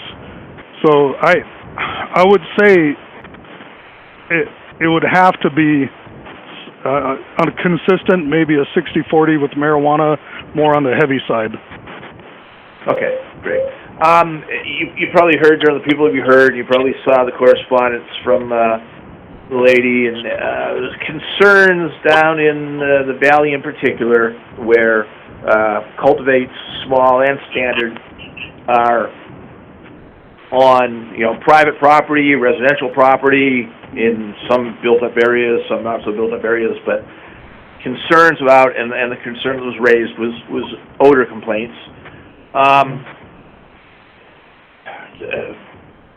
Do you have a response just right up the top there? And then I'm going to ask you if you had, how many more staff would be able to help you to meet some of the more wider ranging spread of licenses and being able to respond to concerns. But what do you have to say to folks in the Valley about particularly odor complaints that maybe they're just there on the weekend and, that's the only time they can make them? Well, I don't think it's a secret that I've been a huge advocate to people that have to suffer through odor complaints. I've made it very clear to the board that this is one of the number one, so to speak, punch you in the face complaints or things that we get from non-marijuana users, people that just don't want anything to do with it, yet it is very intrusive to them, to their private life, to their homes, even to the point of reported nausea and sickness because of the smell. I've made that very clear. I even know of an incident where a marijuana licensee here in Anchorage had numerous odor complaints, and his neighboring business that was non-licensee was losing business and actually had to move his business and put in the money to move his business just to keep his business going. So I hear it from that end, and I've conveyed that to the board that these issues are huge and ongoing. And a lot of times they occur when there's different pressures we get a lot of complaints towards the fall when we have a lot of fog and the pressure kind of drops, where a lot of the negative pressures in these facilities is kind of changed, and when people open the door and close it, or they keep it open inadvertently, a lot of these odors come out, or their filters are not changed. They keep their same filters for half a year or a year, and they get clogged up and they're no longer effective. All of these are things that you guys have seen as responses from licensees that have been written odor complaints. We do our very best. Odor complaints, unfortunately, they are what they are. If we get an odor complaint and our CJT is here to quote-unquote dispatch somebody that's out to go check on an odor complaint in town or in the valley or on the peninsula, they'll do it and they'll check on it. Fortunately and unfortunately, a lot of our businesses here in Anchorage, because our alcohol licensees outweigh the number of alcohol licensees out in the valley, but the marijuana cultivators outweigh what's here in Anchorage. It's kind of a balancing act, and we have to consider an investigator's time for an odor complaint, which is a violation, but ultimately those violations get reported to the board, and quite often, forgive me, not much occurs afterwards. So we have other violations such as possible diversion, huge metric violations, people that have possible handler card issues that fall within more of a public safety standpoint that we try to address. I do have 5 investigators here in Anchorage, including myself, and quite often, every week I can say, especially during the spring, summer, and fall, that 1 or 2 of them are either on the peninsula or out in the valley. Now, when we do receive an odor complaint, a lot of times time is, it is of the essence. Because if I get a call about an odor complaint in the valley and I send somebody out there, which I have, and they get there and they don't smell odor of marijuana, they will not write the complaint because they can't smell it. Does that mean the person who complained was wrong? No, it doesn't. But there's a time frame and there's a requirement as to who can write those violations, and that's why you see other peace officers that have submitted reports to us, and we base those reports to us on for our NOVs.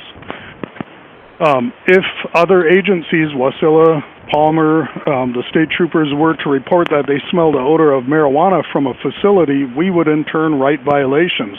We need to be able to partner with other agencies as much as it would benefit them to partner with us, because there is no way you're going to get 5 investigators to properly and cover alcohol and marijuana for the entire state of Alaska, from central Alaska, south central Alaska, western Alaska. It's just an overwhelming task. And I can't even give you a number right now that would make it a little bit easier. I know any help would be appreciated. So I absolutely sympathize, not empathize, sympathize with the people that are smelling the odor of marijuana, because I know it's absolutely intrusive. And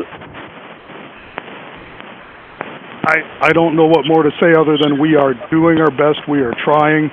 As for the off-call or weekend call-outs, I don't know if it will be beneficial to a lot of people to have a call-out number for an investigator to get called out to do overtime or overlapping shifts to go investigate odor complaints. And we definitely don't have the manpower to do that. I know that a lot of times that takes, coming from a smaller department, covering 24-hour shifts the full year, the minimal amount you can do that is with 7 officers, and that's 1.4 per shift roughly if they're overlapping shifts. And that is not something that this office of enforcement can handle. One investigator cannot handle everything that's dealt out to them during a shift. So I know that there has to be some kind of solution, and we'd be happy to listen, but we would also ask that you don't try to dump more on our plate, because we are overflowed and overwhelmed right now with work. Okay, thanks, James. You got a couple questions here. Yeah, Mr. Holscher, you mentioned an incident in Anchorage where there was a power floater present and the neighboring business was forced to move. Did the Anchorage local government weigh in on that? Because that is a big deal in the municipality of Anchorage. I'm kind of surprised that licensee wasn't. They did. Was brought to bear on that licensee before their neighbor was forced to move. Do you have any thoughts on that?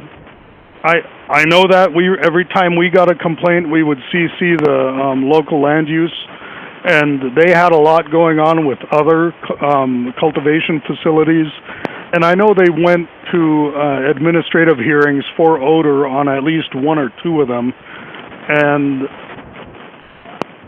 I don't know if they received a directive that their time would be better spent doing other things, but I don't know. I don't want to make that assumption of what happened, but I personally know, I absolutely personally know that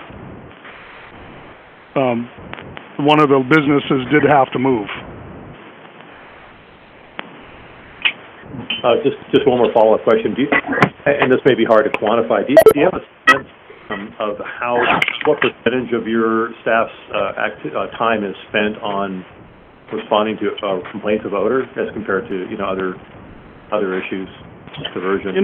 Without taking a hardline number of how many odor complaints and seeing what we've received versus the calls, I can't tell you that. I mean, I do know day to day it varies, and like I said, with the time and the weather, it varies. It varies with harvest. Some days it can be from morning till we get off that we're getting odor complaints that we're having to check on, and other days we don't receive any. So I can't right off the fly put a number on it, but I know it's a lot more than we should be dealing with. And I just want to remind the board that our NOVs are the result of our investigations after people do make complaints. The board is the only power to sanction the people who make these violations. We write many NOVs, and they mean nothing without the board doing anything about them. And I know the director has taken internal type policy that if somebody was to violate X number of times of an odor, that she would bring it to you guys as an accusation, and I do believe that is a start. But as you guys know, we did provide some solutions, just like the fine schedule, that would be an immediate incentive for people to fix their odor complaints, and it would be something that they would be willing to do because it was a monetary loss if they didn't do it. But as it stands, there is no repercussion for somebody that's violating odor at this point in time.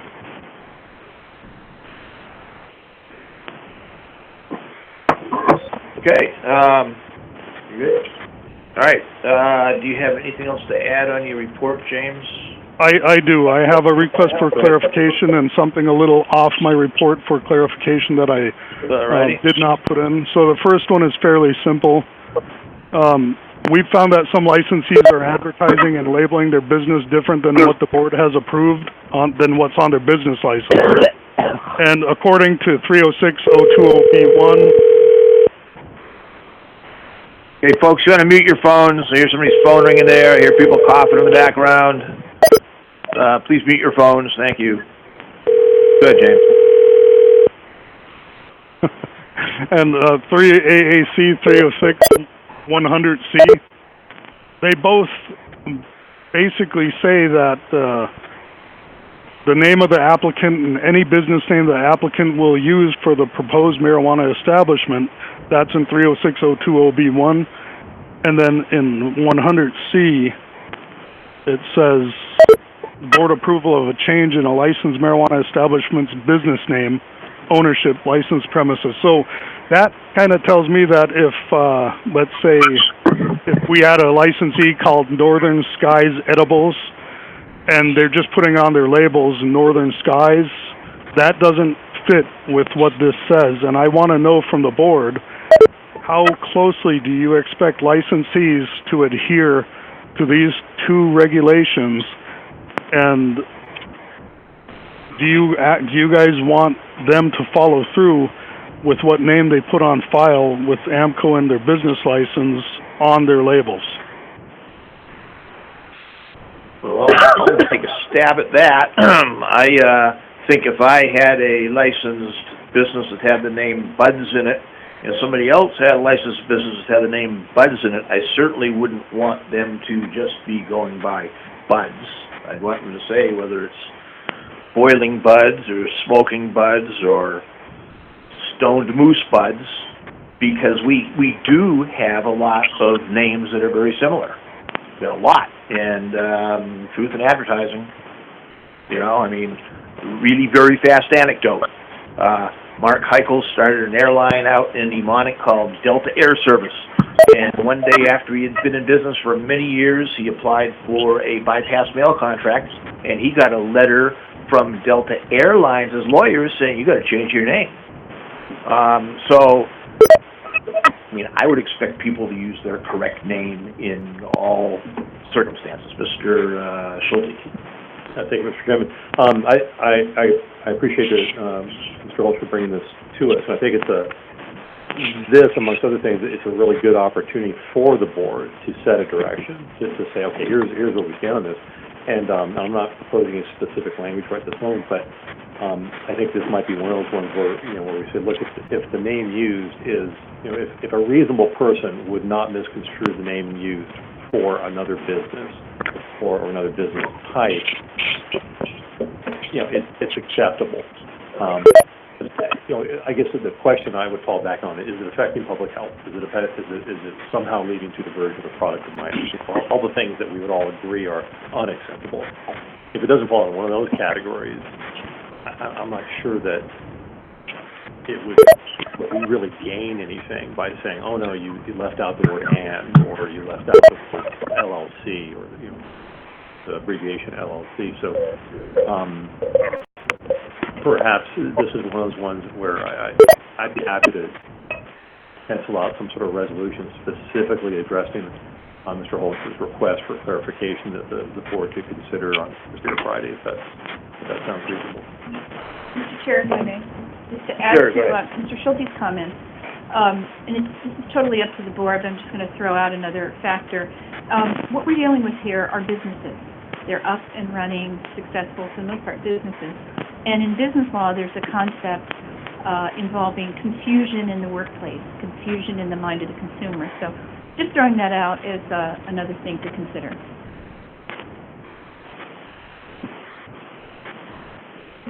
Okay, yeah, James, we'll try like heck to get back on this, weather permitting.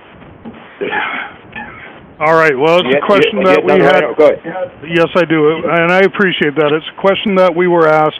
It's nothing that we've been actively enforcing and wasting any time putting any effort into this until the board makes a determination. So I look forward to hearing what you have to say. The second thing is a little bit of clarity about marijuana. Licensee posed a question. They said that somebody had brought in a piece of jewelry, and the jewelry was a marijuana bud flower that was encased in epoxy that was shaped and attached to a necklace hoop. And they wanted to know if that's something they could sell in their store. And I had a pretty lengthy and good discussion with our attorney and the director, and we basically came to the conclusion that this was probably better for the board to make the determination on this. As you guys know, when something is wasted out, and the definition of marijuana is something that is what it's intended for. Is it intended for use or consumption? So if that marijuana was, again in this case, a marijuana leaf that is completely encased in epoxy and rendered unusable for its intended purpose, is that something you guys would allow in the stores? And mind you, this is probably somebody's personal grow at their house that they've taken some bud from and, turned it into some type of marijuana art. And I've seen people wearing things like gold-covered marijuana buds, and I guess it would apply to that as well, because it's no longer what it was intended for. So, this is not something I wanted to make any determination on. It's out of my scope, but it's a question that was asked, and I feel that it's an important question because there is a clear delineation between licensed marijuana and unlicensed marijuana, and we don't regulate unlicensed marijuana. Yeah, no, that's true, and I think we've got a pretty solid definition of what marijuana and marijuana products are, and I just can't see somebody being desperate enough to spend $20 on a keychain and then breaking it. The smartest thing I could say is anybody who is interested in doing that, use some of your home grow, make an epoxied marijuana leaf or bud, and then take it to a testing laboratory and say, you want to test this for me? And number one, the testing laboratory is going to laugh you out of the place because they're going to say, test what? We don't have a whole lot of jurisdiction over people selling T-shirts or postcards or Zap comics in a licensed retail, and personally, I can't see how something that actually I think you've been able to buy for the last 40 years in various parts of these United States would be of any particular issue for us. If a cultivator wants to start wasting marijuana and say it's not, encasing it in epoxy is not a approved method of destruction. So I think anything like that came out would be from a home grow, from somebody who's a little epoxy artist. So I'm not too worried about it. I see maybe a hand or a finger here and a head nodding. So Mr. Schulte. Sounds like commerce to me. Anybody else? Okay, and just for everybody listening at home, this is a good example of how this board has no qualms about taking questions from staff and giving them guidance. So, Director James, we don't think anything that rises up, and council is smiling. So, Mr. Chairman, I spoke with Mr. Holster about this, and we discussed the application of some some sense here. And to other people who are going to smoke, they're probably so small, attempt to smoke. It's not usable marijuana, and the whole concept of marijuana regulation here is to make it safe for consumers. Safe for consumers, make it work for a business, and I just don't think that certainly don't see any legal issue with determining that plasticized marijuana buds are marijuana in any reasonable sense. So good on that, James? Yes, Mr. Chairman. All right. Anything else for us? No. Okay. Well, thank you. That's your usual good report and the usual good dialogue. Let's move on to the license briefing. Oh, I'm Mr. sorry. Chairman? I'm sorry. I apologize. Yeah, we do have a couple of NOVs. Yes, actually, you know what, James? Hold fire on that. Let's take, it's 2:30. Let's take a 10-minute break, or however long it takes us to perform evolutions and get coffee. Fucking 97.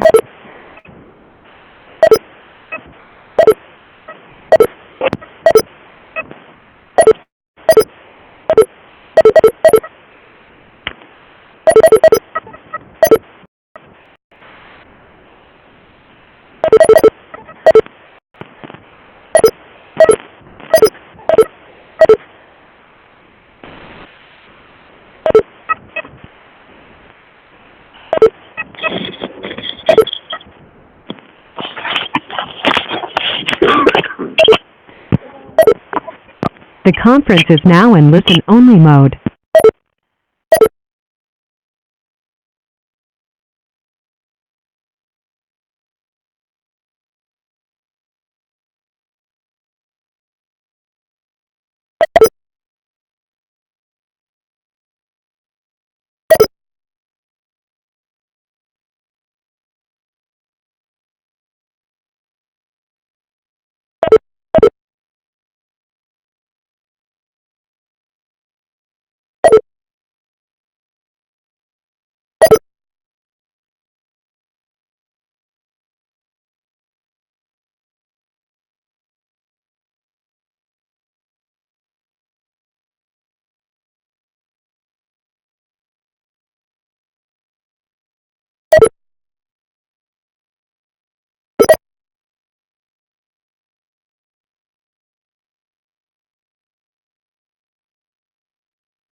You had something important?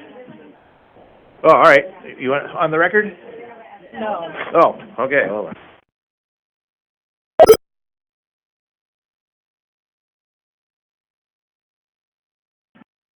Yeah, she brought snacks.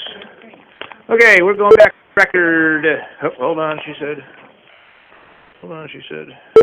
Okay, we're back on the record. Marijuana Control Board. In, actually, really almost nice out Nome. You'll notice, by the way, for the record, I did not predict what the weather was going to be like in Nome, unlike Fairbanks. Okay, so James, you still with us? The conference is no longer in listen-only mode.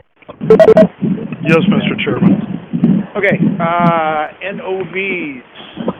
So you're going to give us a rundown here. Do you have any action?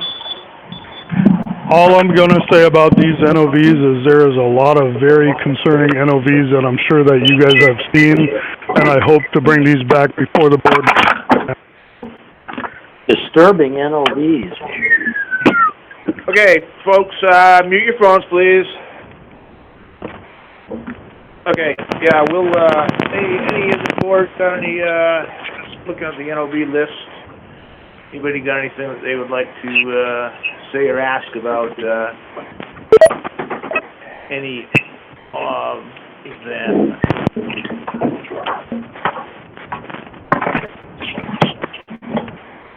There is, quite a stack. What did I see? How many pages? 68 pages of it.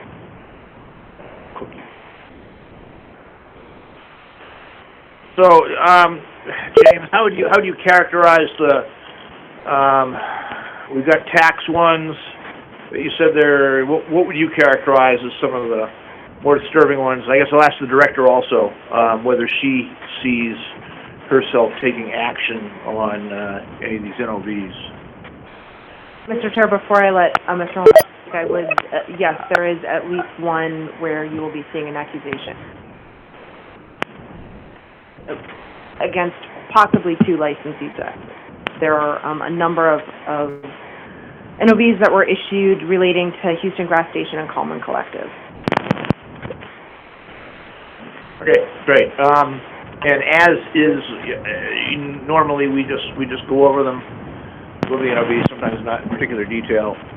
If there's something that really needs to get brought to our attention, we get tax ones here.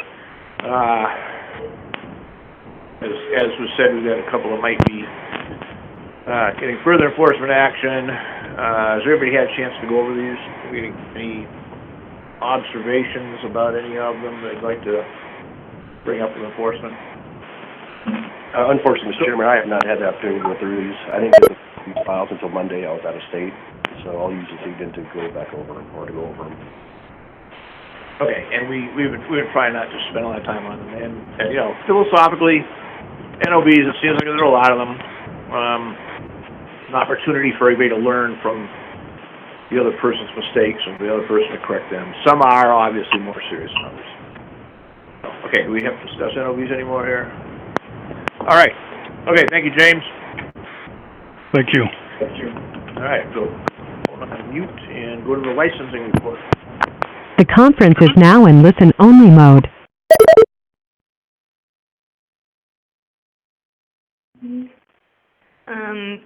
As usual, I have provided statistics in my report regarding applications that are on this agenda. At the top, there's some information about the renewal of marijuana licenses. We had several that did not contact the office in any way or submit renewal documents that were expired due to non-renewal. And then there's the transfer applications on the agenda. And as Director McConnell has pointed out, we are having some staff changes coming up due to Ms. Sawyer receiving that regulation specialist position. So we appreciate everyone's patience with us as we are training new examiners for both marijuana and alcohol once we get our new alcohol examiner hired. And any questions? Okay, I'll just observe for the listening audience, active operating licenses, we got 3 testing laboratories, 91 limited cultivations, and 12 more pending inspection, and 21 delegated. 110 standard cultivations operating, 17 pending inspection, and 15 delegated. 7 concentrate manufacturers operating, 2 pending inspection, 31 product manufacturers operating with 3 pending inspection and 5 in delegated status, and 100 retailers with 14 active pending inspection, which means they're not quite retailing yet, and 17 in delegated status. So that's 342 active licenses, 49 pending inspection, 49 more basically, and 58 on top of that that are delegated. So the industry continues to grow at a fairly decent pace. Any questions for Michael? All right, thank you, Michael. Which brings us to an overview of regulatory reform with Assistant Commissioner of Commerce, Amy Demboski. Ms. Demboski, please come up and join us.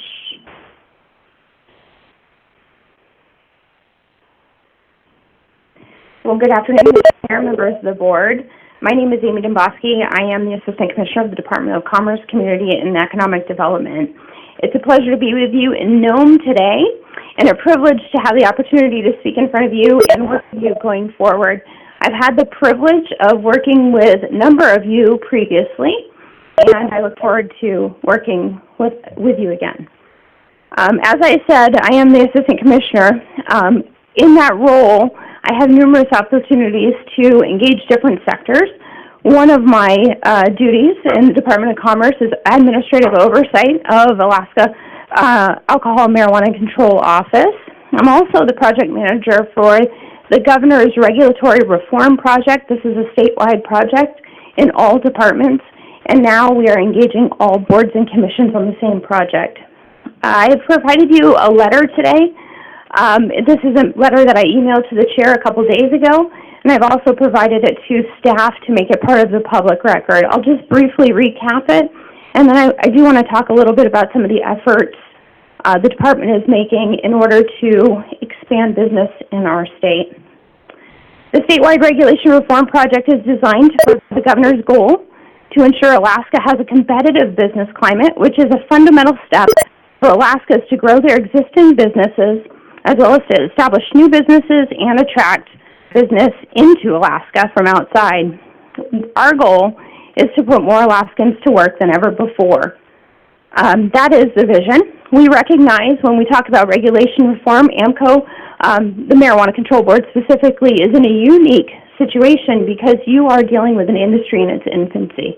So we expect regulations to be promulgated, but with that in mind, we hope that the board is thoughtful and considers minimizing redundancies and avoiding unnecessary bureaucratic red tape. These are both significant cost drivers to business, and they're impediments, frankly, to new people coming in and trying to establish business. We want to be mindful to protect health, life, and safety. This is of the utmost importance to the governor and the administration. Again, we're asking all boards to review existing regulations, consider whether the proposed regulation is necessary, does it need to be done by the government, or can the private sector accomplish the task? Is there statutory authority for the regulation? And is the regulation broader than statutory authority? And again, we are asking, is there any harm if we don't regulate it? And that's a certain task or a certain issue. At the heart of this project, we are taking a critical eye at the role of government, the responsibility of balancing appropriate oversight with private sector solutions, and finding ways to ensure Alaska is competitive not only on a national but on a global level.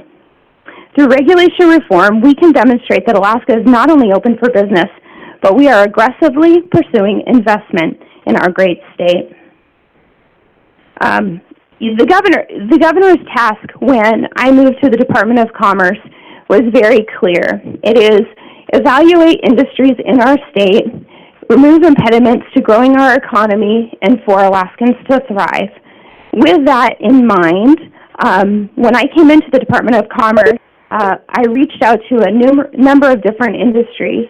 Marijuana was no different. It was another industry. I had multiple members of the industry in my office, and I went to their facilities to talk about what are the challenges in that industry. As such, I have established a working group. Many of the members that are in this room today, there's numerous members that are part of that working group, and it's to talk about the challenges facing the industry. Part of our marijuana working group is made up of the Department of Commerce, the Department of Revenue. The AMCO director has participated in that. We also have a member of the board who has participated, as well as a number of industry members, people that are interested in the industry. We have a cross-section of manufacturing, cultivation, retail, as well as different parts of the state. So it is a robust working group. And of course, one of the topics that we are discussing is the current tax structure. This is an opportunity for the administration to hear directly from the industry of what those impediments are. It hasn't focused solely on the tax structure, though that has been a significant part of the conversation. But we are looking for solutions in a hope to vet out the challenges, improve them where we can from an administrative level, but also potentially bring a proposal to the governor's office to potentially address the challenges that are raised in not just this industry, but multiple industries. Additionally, from the department's perspective, as I said, AMCO is administratively housed in the Department of Commerce, and it is a division under my span of control, if you will. And I've been talking with the AMCO director about specific staffing needs. I've heard that come up in this meeting already today. And as we develop the budget moving forward and to the next fiscal year, those concerns and solutions will be part of the conversation with the Department of Commerce as well as with the governor's office.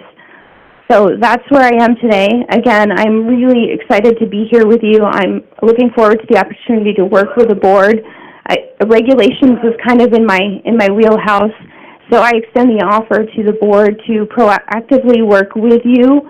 My hope is to take the governor's vision for right touch regulation, if you will, to protect health, life, and safety, but really to mesh it with the direction which the board will be going as well. I hope that we can all be on the same page, and whatever resources the board needs to be able to promulgate responsible regulation, we're here as a department to help assist you in that. All right, thank you. Any of the board members got any questions for Ms. Nabosky? Okay, then I guess I'll get started. I was going to let them have the first shot. Boy, you said that taxes in the working group that you convened it? Yes. The working group you've convened, taxes are one issue that's come up. What other issues have come up? The black market has been a significant part of the discussion, as well as enforcement. And it's been clear from members of the industry that there is a perception that many local communities are not doing enough to help AMCO enforcement staff deal with the black market, if you will. So that has definitely been one of the topics that has come up. But by and large, and I would say black market and enforcement kind of go hand in hand, but by and large, a large part of the conversation has been dominated by the current tax structure. Okay, so based on that, you would then agree that AMCO enforcement has criminal investigation and enforcement powers? Mr. Springer, you're not going to drag me down that road.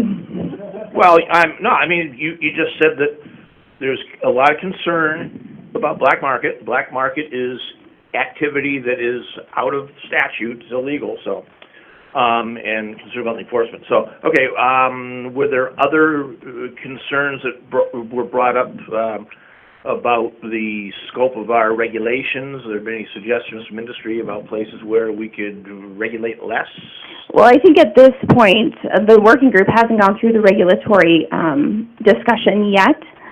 They very well may. I find them to be a source of great opportunity for the administration to go to those subject matter experts to really learn what we could be doing better. We haven't got there yet with regulations, but again, this is a new industry, and I think everyone involved expects there will be more regulations promulgated. It's just, what will the problem be in a year? I don't think any of us know the answer to that. It's a learning process, clearly. Sure. Okay. In this letter, I'm guessing that some of this letter is similar to what you sent to all boards, particularly where you talk about attracting outside business to Alaska. I know that's the governor's goal, but we've been trying to keep the cannabis industry Alaskan, and doing that through regulation and through statute. Is there any thought that you're aware of in the governor's office or in his new, what's the name of that? Alaska Development Team? Is that what you're talking about? Yeah, probably, yeah. Is there any, have they been thinking about the cannabis industry and, whether it should be opened up to investment from outside of Alaska that you're aware of? Those particular conversations have not happened that I'm aware of yet. But what I will tell you, as a member of the Alaska Development Team, we are looking at all industries and all sectors and saying, are there things we could be doing differently? Are there things we could be doing better? When I was given the directive to identify impediments to business, the marijuana industry was not singled out to treat special or to advocate against. It was just identify impediments, and that's what we're doing through this working group. But there are conversations we'll have. Clearly, there's federal issues with opening it up to interstate commerce. So those are things that I think will probably be worked out on the federal level eventually. But for now, there are things within our control. And clearly having discussions with the industry, potentially with the legislature, potentially with the governor about the tax structure, I think it's a reasonable step to explore. Oh yeah, that's been a concern since like day one. So yeah, okay, well that's good. That's good. All right. Great. Yes. Sure. Since 2014, when I was one of the spokesmen for ballot measure 2, I've always advocated that the best way to diminish the black market is to develop a healthy, robust, profitable alternative, and that's kind of why we're here today. I mean, in part, certainly.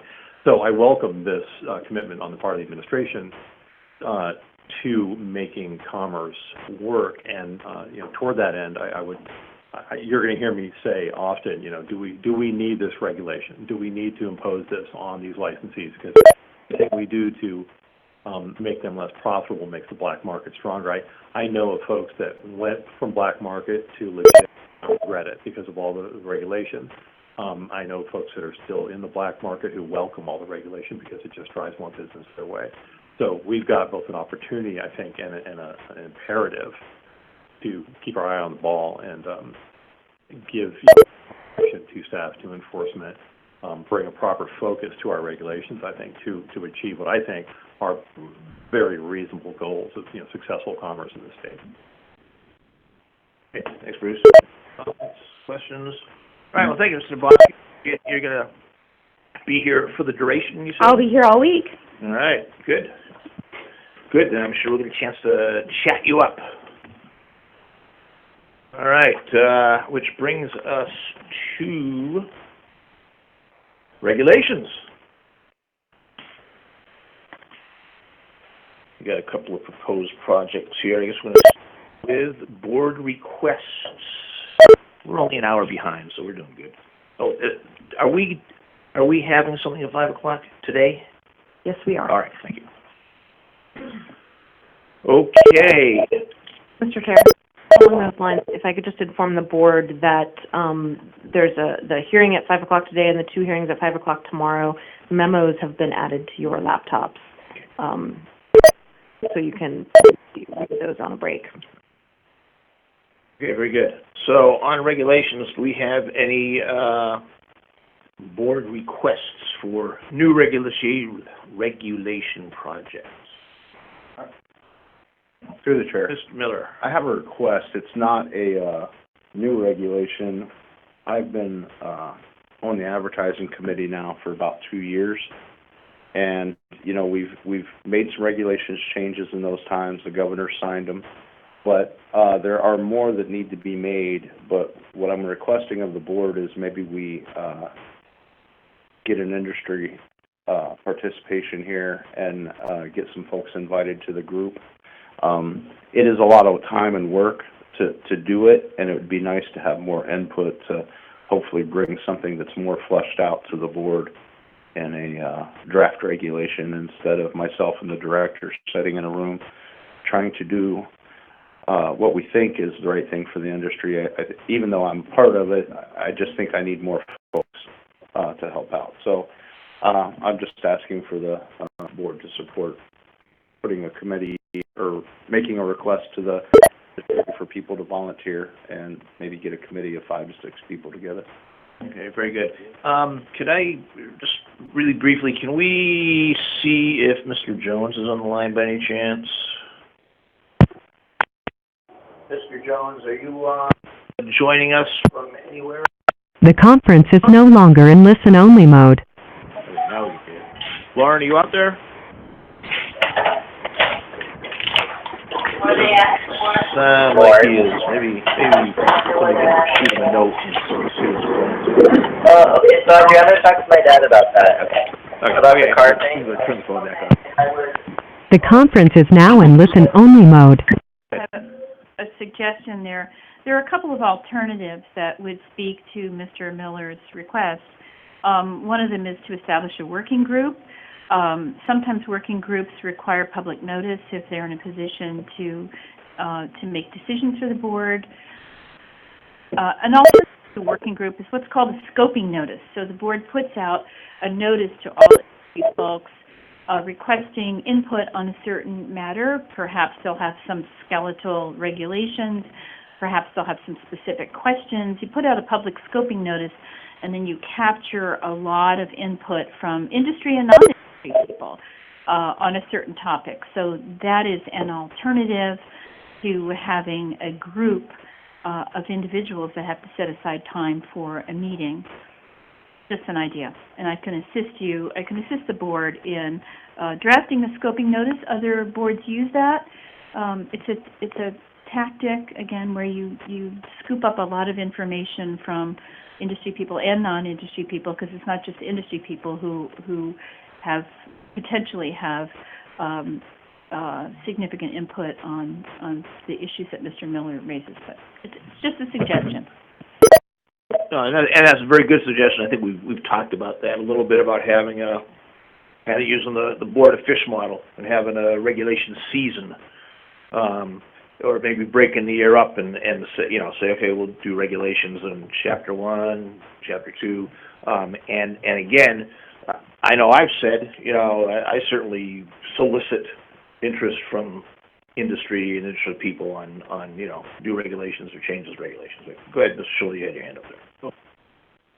Sorry, I was just going to ask what that mechanism would look like. Would this be somewhat like but more focused in subject? That's correct. It would be a public notice, just like you make a public notice for a meeting. Only it would say, and there's no absolute. It's just a public notice that you publish that says, Marijuana Control Board is interested in receiving input on issues relating to advertising, and then you provide some sort of an outline to kind of guide the discussion, whatever you think would be helpful, basically, because you don't want to get a lot of noise, right? You want to get pertinent information. So if you're interested in printed advertising, you're interested in the whole scope of advertising, whatever it is, it would just go in the notice, and you limit the time. You could give it 30 or 90 days or whatever, and then anybody who's interested can provide the notice, and then the board members, and it can't be more than 2, otherwise you have to have a publicly noticed meeting, would meet or whoever is on the advertising committee now would meet and kind of digest that input. So it's sort of like when you publish a notice of a proposed amendment to a regulation. It's a lot less formal than that. You don't have to have the language figured out. It's just a call for information. And the other part of that, we talked about this at least informally at the last meeting, the meeting before, is there is concern in the public about the overall opportunity that they have to testify about regulations. If we have something that's on the agenda, the regulations on the agenda, they can't talk about it during public testimony. We've had a fairly strict process for getting public testimony, and there's been a desire, at least in some quarters as I've heard, to loosen that up, and perhaps we can do that by how we time our regulations process. That certainly came out during the on-site consumption, So there is an opportunity here in concert with the desire by the governor to maybe streamline regulations overall in the state. If you look at, I use the Board of Fish for an example, sometimes they get proposals from the public to repeal, and they discuss it. And sometimes they have proposals for new onerous regulations. So, yeah, we can. I think there's some work here we can do over time. Yeah, Director. Thank you, Mr. Chair.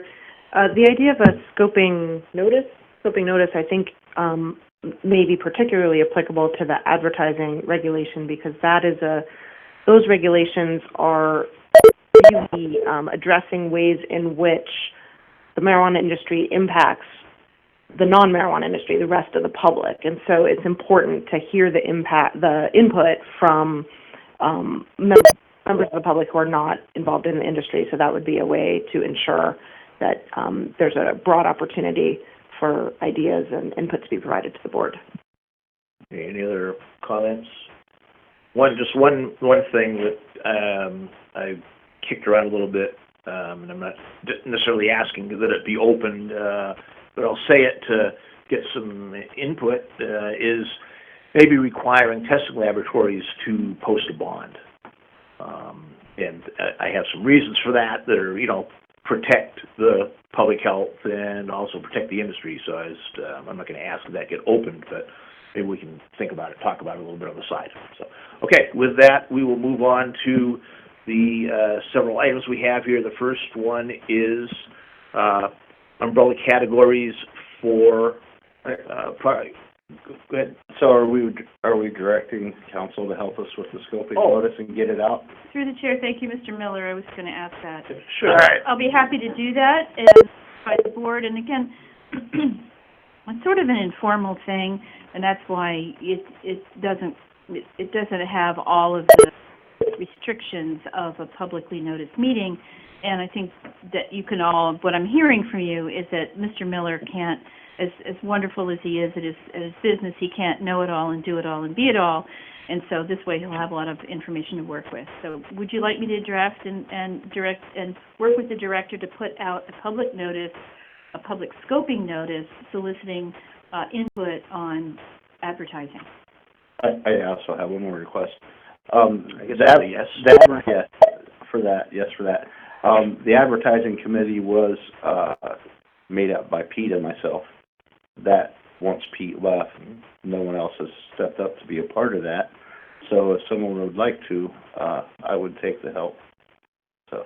And then once you find, through the chair, once you find a partner in that effort, if you would send to me your wish list of topics that you would like to go in the scoping notice, that would be appreciated. And the sooner the better, of course, we'll get it out and start soliciting input. Thank you.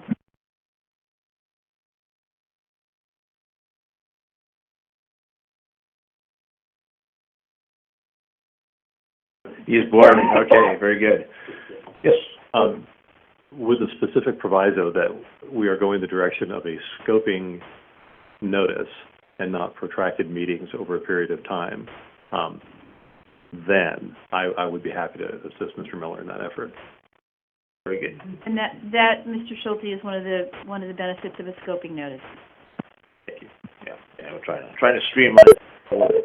All right.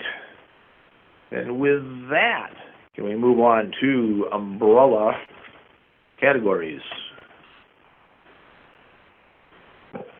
Thank you, Mr. Chair.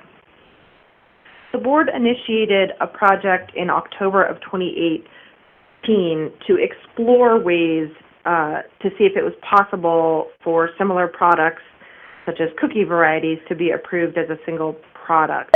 And I would note that the minutes reflect that there was, this was more of an exploratory thing rather than, there were several board members who had said specifically that they weren't sure that this was something that they would support, but the project was open for an exploration. So it's taken, this is a complicated issue, and it's taken some time for staff to work on this issue.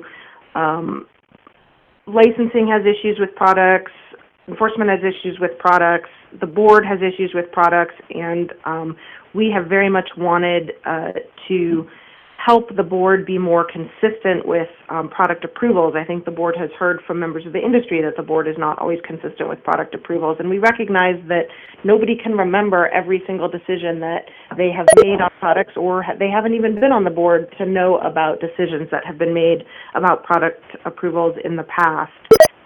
We've been, there is a product spreadsheet, but it's not the most user-friendly thing, and it's on your laptop.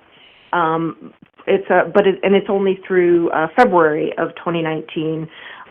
We're struggling to update that and provide it to the board and the public.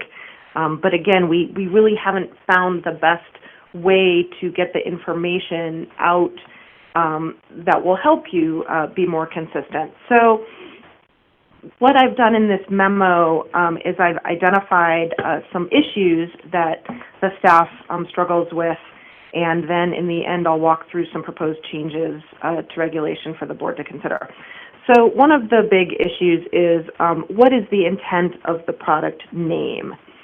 Sometimes the name that is proposed on the form where it says what is the product name is more like a product type. The board has approved multiple products that are called shatter. And then the significant information may be on the product label that this is shatter made from a particular strain, and so the strain will be what is on the label. Sometimes the product name doesn't appear on the label at all, and sometimes the product name is very significant for the marketing of the product. Some licensees have really branded their products, and I pulled one out that just from one of our product manufacturers. Momo's Bakery has a cookie, and they call it Momo's Crinkle, so they have branded their products with their licensee name. So we see a wide variety of how these names are used. The other thing is that for some licensees, we in the staff are unable to connect the approved product name on the form that's been approved by the board with the item name in metric. And I think you'll see an example of that later on the agenda on a different item. So I think what would be really helpful is if the board required the product label, the product name that's on the form that goes before the board to be used on the product label and to be used in metric. The metric thing may be more or less important, especially because the board has discussed adding a discrete product number, and we have confirmed with metric that metric will be able to create a place in metric for the product number to be put. So maybe the name in metric isn't as important.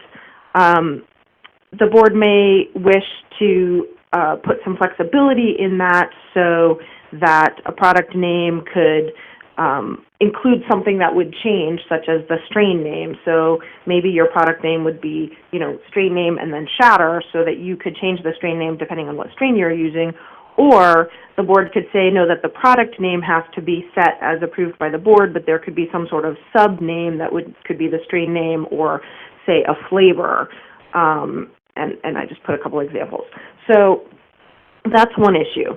The second issue relates to ingredients. So should ingredients for a single product be allowed to vary? the board has approved some variations in a single product. You've approved hard candies that have, come in raspberry and lime and strawberry and grape, that sort of thing. And the majority of the ingredients are the same, but that one particular flavoring varies. But it's all been approved under a single product. Yeah. I hate to interrupt you. I wonder, let me just ask the board something. This regulation here, I think, is one that Mr. Jones has been interested in. He is our culinary authority. I wonder, and he's coming in tonight. Does anybody have any objection to tabling regulations until he's here? I mean, it's going to be the first time in, I can't remember how long we've had 5 members. And then we can move on to get some action items, because we do have a hearing at 5 o'clock. Is that okay? I think that's great. I think Mr. Jones takes a great interest in Yes. regulations and, Yes. and probably would like to participate. So let's do that. We'll table this to tomorrow morning. We've got a hearing. Tomorrow morning we've got a hearing. How about picking it up right after that hearing tomorrow morning? Actually, not a hearing, an executive session. Executive session. With Judge Mandela, yeah. Yeah. So let's. Is that okay with everybody? All right. Then we're gonna table regulations until tomorrow morning. Are we gonna make a formal change to the agenda, or we can agree? I think we can agree. We agree. All right. Yeah. All right. So let's move on to marijuana handler permit education course 3-year review. This would be course 17, Alaska Marijuana Institute. Good Enterprises. Is Good Enterprises here? The conference is no longer in listen-only mode. Okay, Yes, good. I'm here. Okay, good afternoon. Speak up. Yes, I'm here. All right, folks, we're hearing from a licensee, so if the rest of you could please mute your phones, it'll make life easier for everybody. Thank you very much. Okay, do we have a motion to? Oh, do we know? Is this renewal or is this a review? This is the 3-year review, which is essentially like a renewal. But the board is supposed to review every 3 years.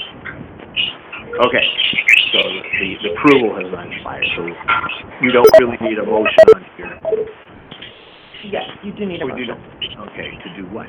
To approve for another 3 years. Okay, well, it is a renewal. All right, is there a motion to renew marijuana handler course 017 Alaska Marijuana Institute for another 3 years? So motion. Okay, motion by Mr. Miller, is there a second? I'll second. Seconded by Mr. Schulte. Director, you got any comments on the application?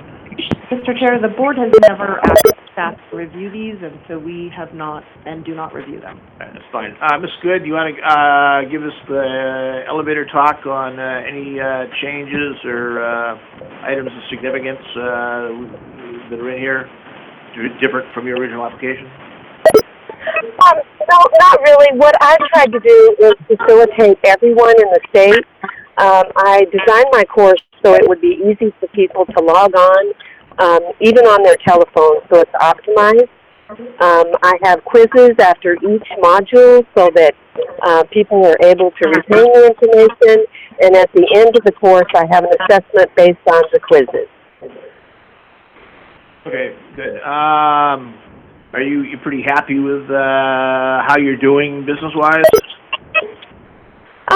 Well, I work several different jobs, but I do enjoy this. Yes, I do. I am happy with it. Okay, very good. And you do this in classroom or online, is that correct? Yes, I do. Mm-hmm. Okay, are there any questions or comments about the application here? Okay, I just have a question. When was the last update you did to the handler's course? Let's see.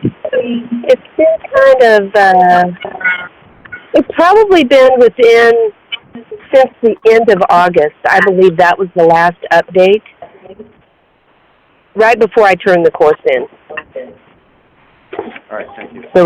I think there was a required update. Great. Not seeing any other questions or comments on the renewal of on annual course 017. We'll take a roll call vote. Mr. Schulte? Yes. Mr. Miller? Yes. Mr. Jaime, yes. Jaime. I'm sorry. And I'm a yes. So, all right, there we go. I guess this quad shot is not working. All right, thank you, Ms. Good. Thank you. All right, moving on to applications from previous meetings. License 12437, Alaska Cannabis Exchange. Request to extend abeyance. Director? Thank you, Mr. Chair. So tabs 15, 16, 17, 18, and 19 are all requests to extend the abeyance time frame. For all of these licensees, they were reviewed by the board at the time that the board was required to uphold a protest and deny a license application. The conference is now in listen-only mode. Were for things that were going to be resolvable, like a local government condition had, you had to get a conditional use and they didn't have it yet, but they were going to be able to get it. So they were approved with, or they were denied with an abeyance. So if you don't get this protest lifted within some period of time, 90 days, 120 days, then the license would be denied. The board made a regulations change to say that if a local government condition was something that was just a requirement that was going to be resolved but hadn't been done yet, for instance, getting a conditional use, getting some other sort of land use permit, something like that, then the board didn't have to uphold that protest and deny the license. The board could just include that in their delegated requirements. So that regulation has now changed. So what we have encouraged the board to do and what the board did at the last meeting is they took these requests where somebody has an abeyance time frame and they're asking for an extension, and they just revoted and approved these with delegation, which takes off that deadline for the licensee, and it just allows them to live in delegated status until the protest is lifted, until they have achieved the whatever requirement it is from the local government that caused the local government to protest. So I would encourage the board for tabs 15 through 19 to change the denial that you did in the past to approval with delegation. Okay, can we lump these all together? I believe you can. Okay, then would there be a motion to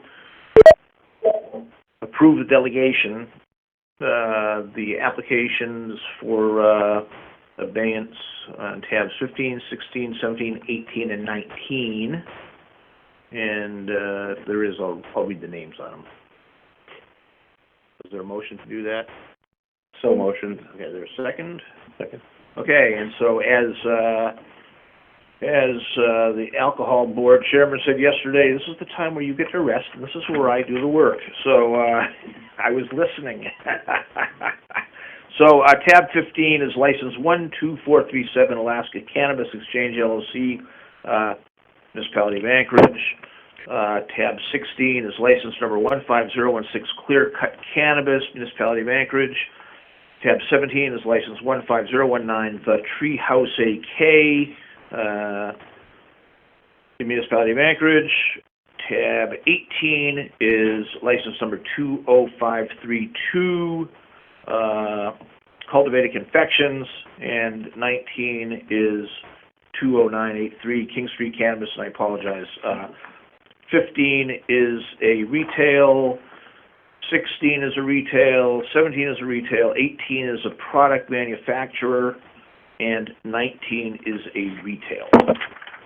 So, all those in favor of approving those licenses with delegation, we'll do a quick roll. Schulte. Mr. Miller. Yes. Mr. Jaime. Yes. And I'm a yes. I had to prove I could remember his name. So, all right. So we took care of those. Tab 20 is Wildflower. City of Kodiak. Mr. Chair, the board approved this license application with delegation at the last meeting in July. Since then, we have received a notification from the City of Kodiak that they do not protest the license as long as conditions are placed on the license, and they request, quote, conditions that prohibit the sale of edible products. Okay, is there a motion to, we already approved it. What do we need? You approved it with delegation pending hearing from the City of Kodiak. Okay. The City of Kodiak is now requesting a condition, so it comes back to the board. All right, so is there a motion to apply a condition to license 21069 Wildflower in Kodiak that, in accordance with the City of Kodiak request that they not be permitted to sell edibles? Mr. Chairman, before I make such a motion, I'm wondering, is there a representative of the licensee here? Because I'd kind of like to hear more information before we jump into that. Sure, Janet Wellstein, attorney for Wildflower, and we knew this, and that's why in MJO 3 we specifically said only marijuana flower and marijuana concentrate, and make any reference to marijuana products. So we have no objection. We agree with the director's memo and recommendation. So I just wanted to make sure the licensee was okay. Oh, no, yeah, it seems like a great, it's a citywide, significant limitation.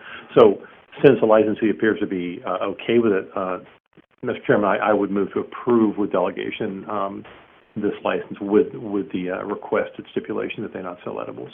Okay, is there a second? Second. Seconded by Mr. Miller. Is there any other discussion? Okay, Mr. Schulte. Yes. Mr. Miller. Yes. Mr. Jaime. Yes. And I'll vote yes, so there you go. Thank you. And through the chair, if I could just ask the director one functional question. If the City of Kodiak rules change and they do at some point allow for products, what would be the process for us to come back and remove that condition? Well, if your operating plan says you're not selling that, that would be a change, but I think you would just need a letter, like we request this condition to be removed because of the change to the City of Kodiak's regulations. So like an MJ15 and then a letter updating. Okay, thank you very much. Mr. Chairman? Yeah, if I may, and perhaps this is a question for council. Is there a mechanism whereby we can approve this with stipulations as set forth by the City of Kodiak, so that if the City of Kodiak removes the stipulation, they're done, they don't have to come back before the board, or does that just make it too complicated? I think it makes it too complicated because, as the director stated, it would still implicate their operating plan. Got it, okay. So they still have to have that square with what they're actually doing. But, you know, if a municipality imposes a condition, it's on the muni, really. It's not a condition that the board imposes, so. Does that answer your question? All right, very good. Okay, that brings us to tab 21, which is Alaska Leaf LLC, appeal of denial of MJ14 regarding shared marijuana storage space between co-located cultivation facility and retail store, tabled from the July meeting. And go ahead, Director, I'll let you. Thank you, Mr. Chair. I think this was tabled because there's a regulation that relates to it, and the regulation... It's not on the agenda. It's not on the agenda. I think that might be because, and I could be wrong, but I'm speculating, there was conflicting dates of when the notice period ended. One section of the website said September 6th, and then another section said September 5th. So I'm guessing that maybe it didn't make it on this agenda because of that issue, and maybe it will be on the next agenda. I couldn't. But in any event, I would request that it get tabled until you actually consider the regulation project that affects this particular issue. Okay, so there a motion to table consideration of the appeal on license 10577 10578 until, when's that going to come up next meeting? Yes, this will be back on the next meeting. All right. Is there a motion to table until our... I just want to ask the obvious question. Is this in any way keeping somebody from conducting business right now? You know, I talked to my client this morning and asked him if he would be okay if this got tabled, and he said it would be okay if it got tabled because it's difficult for the board to make this decision without without the reg project that has public comments attached. So we're okay with tabling it. Okay, then, Mr. Chairman, I would move to table this till the next meeting. Okay, motion to table in a second? Second. Okay, all those in favor of tabling license 10577, 10578 until the next meeting, signify by saying aye. Aye. Any opposed? Okay, then we'll see you in Anchorage. Thank you. I'm not going to predict what the weather's going to be. All right. Okay, brings us to, you're still there. Yeah. License 12511, Rosie Creek Farm. This is product. These are new products. They're the same products that you've been tabling. However, the employee that was with the company that kind of developed these products is no longer with the company. So I just keep asking you to table these and table these and table these. It might be better if we just don't move forward with these products for now, and then we come back at a later date and submit new product forms. Okay, so you want to withdraw the application? No, not the application. Just the bulk of these products. The ones that have been approved. Right, because the license has already been approved. Right. Okay, so you're just withdrawing your request for approval. Withdrawing for these particular products that are in your packet. Yes, okay. I don't think we need action to do that. If the licensee says, yeah, I'm pulling it off, then... I'll defer to Erica or Harriet. Does that sound right? Yeah. Okay, all right. Yeah, Thank you. But send us a note. All right, thank you. Thank you. All right, okay, which brings us to license 16991, Stony Moose Kitchens, also tabled products. The conference is no longer in listen-only mode. Stony Moose Kitchens, are you on the line?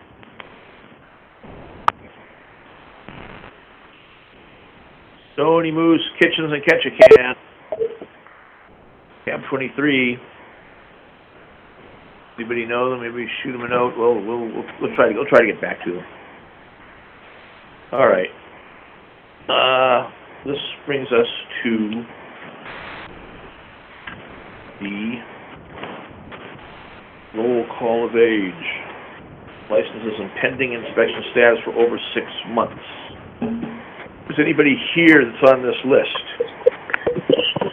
Yes, sir. Yeah, okay, well, Dan has got a couple Yes, of them here. Okay, all right, good. Well, you guys run the pending list, right? Yes. Okay, all right, we'll get back to you here in a couple minutes. Come on up, Jan.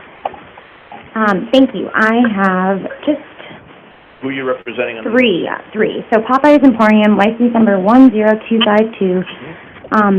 I guess in February, we discussed the fact that this property was going through probate. That probate has now concluded, and the licensee has possession of premises, so we'll be moving forward with the local government process. And I will have a new lease for Erica that I will need to send to her. I don't have it yet. Okay, great. The next license I represent is Primate Rock Harvest, 14252. I'm sorry, Jana. Oh. Just back on Popeye's Emporium, do you have a sense of how long it will take them to be ready to request inspection? So I haven't submitted a special land use application. So when I do, it'll take 75 days. I anticipate having that done by the end of this month and submitting it. So that would be October. I would say January or February of 2020. I suggest the board get an update at the January meeting. That sounds good. The next license on here that I represent is license 14252, Primate Rock Harvest. This is a limited marijuana cultivation facility, and full disclosure, this one's for my dad, and he is in the process of figuring out how to install his security cameras, and so he anticipates calling for an inspection as soon as he can figure out how to work them. So probably within 2 months, I would suggest. That's certainly a roll call of age. I'd be as... Yeah. We went to college together, so... Yeah. Okay, all right. And then right ahead. the last one I represent is license number 10898, AK Soburn Cannabis Outlet. And this is a standard cultivation that's co-located with AK Soburn Cannabis Outlet's retail location. They have another retail location going online here pretty soon on Tudor in Anchorage that you've approved.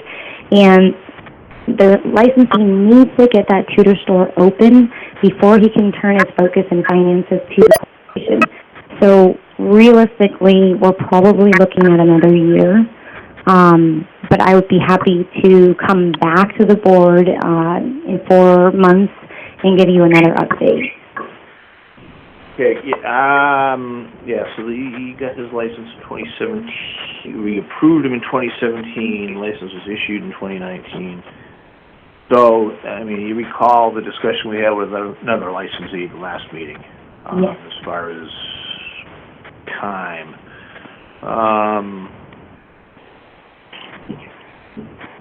All right. Who's the licensee on this? Lou Weaver is the sole owner of AK Sobering Cannabis Outlet, LLC. You know, since he's in Anchorage, you can come to Anchorage. Correct. Yeah, let's have him talk to him. Okay, that sounds good. Fine. Okay, thank And you. that's all I have. Thank you. All right. Okay, and a couple of gentlemen out there. Let's see who we got here. How about... Right direction. Okay, Alaska Cannabis Outfitters. Yes, sir. License number 10057. That's correct. What's up? We have an inspection scheduled for the 18th of this month. Okay, very good. Good luck with that. Thank you, sir. All right. Alaska Skunk Works, Talkeetna. Yep. License number. Right ahead. Can you hear me? Yes, go ahead.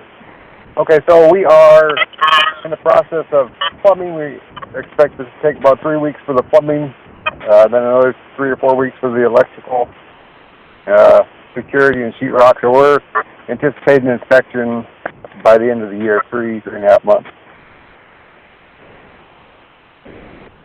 Okay, so, all right, but you guys are active in construction right now. Oh, yeah, and, you know, we sent some email updates to Erica of the framing and where we were at. Okay. Good-o. That's, works for us, I think. Mr. Springer? Yes. Can we have everyone identify their actual name? Yes, please, yeah. Yep, my name is Max Dolecki, and it's Alaska Skunk Works, number 13776. Okay, all right. Okay, thanks, Max. Sorry about that. All right, Cloudberry Cannabis and Cloudberry Partners, you out there? Yes, I'm here. This Hello. is Lily Shimmick. Yep. Hello. So also on the line is my landlord, who is also my father, David Shimmick. All right. So looking at your 11547 retail, we're looking for a positive report. All right. Well, I have some good news and some bad news. The bad news is we aren't open yet, but the good news is our landlord, who's also my father, has informed us that he expects that all building improvements are going to be complete in 3 weeks. The building will be cleared of equipment and contractors. We will be able to commence putting the actual retail store together. Obviously, we'll need to paint, build shelving, install our 20-foot and 16-foot counters and complete them. We intend to open with a full inventory, which we have already prepaid $20,000 for inventory and our cultivators. We are actively looking at and purchasing lines of accessories. We're picking out packaging. We have selected our point-of-sale system. We've started training on that. The surveillance system has been wired. We have contracted with Able Locksmith, who will be coming in shortly for security systems. My partner Joseph has taken the initial training for metrics. I'm sure there will be other things that will pop up as well, but our target date for AMCO approval is the end of next month. The end of when? Next month. Okay, the end of October. Yes. Okay, that's when you're going to be asking for inspection. That's our target, yes. Okay, great. Is that the same for the cultivate? Or you got different report on the cultivate 11635?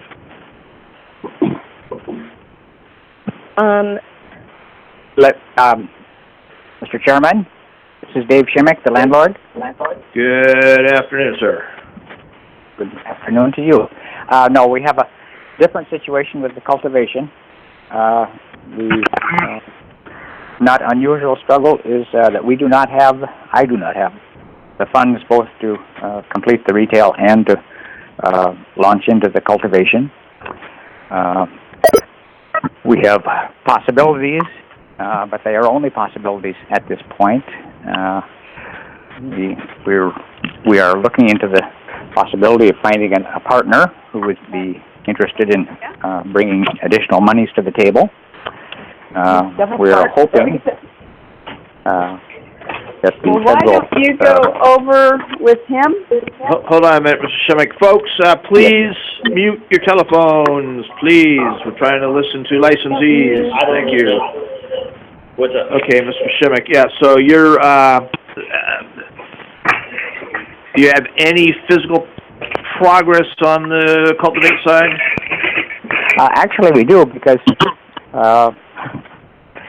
a year ago, when I was more optimistic in my thinking, my cherry prospect, I went ahead and installed about $80,000 worth of upgraded electric to the entire building to pursue cultivation, which was obviously unnecessary for the retail, but necessary for the cultivation.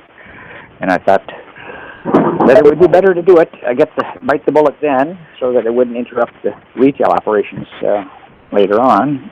And so that's a big, that's probably a third or a half of a cultivation expense item. So yes, we have some progress. How just to, try to keep things moving along here. I know it's all one building, and it's all your property. How aggressively are you looking for a partner in the license, or are you looking for a partner in the lease?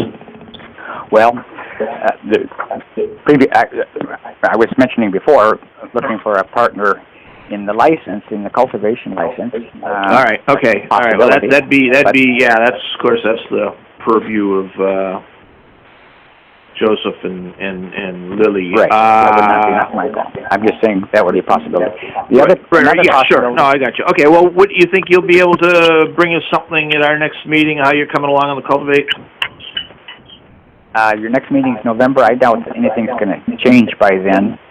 I think that's just too soon. I would hope that we would I have two other possibilities. We'll throw out, I don't know if you're interested, for securing more funding. But I think realistically, none of this is going to shake out in the next couple of months. We're looking at 6 months. All right. Okay. All right. All right. I guess we'll be talking to you about getting a report on the retail. Hopefully, you'll be inspected on the retail, and let's just hear from you in the November meeting whether anything's changed or not on the. All righty. That would be fine. All right. Okay. Thanks very much. Right, thank you. Alaska Marijuana Gardens, Anchorage. Are you with us? License 121125. Wild Coyote Inc. Okay. Not present. We'll look for him again. That would bring us up to page 7 here somewhere. There we go. Freedom 49 Farms in Houston. Are you online? Okay, yes, sir. Go yes, ahead, I introduce am. yourself and go ahead and tell us what's up.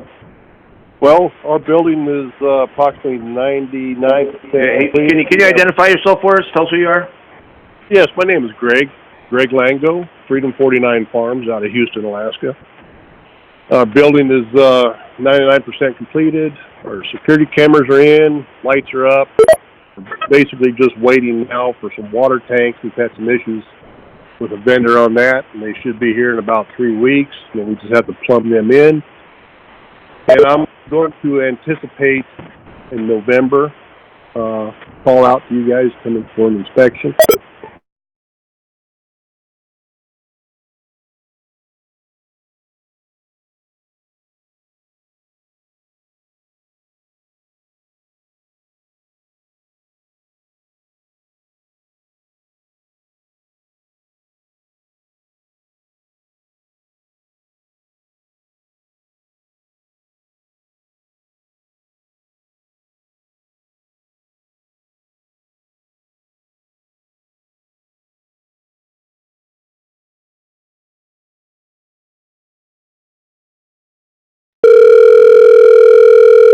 Welcome to the GCI Conference Center. Please enter.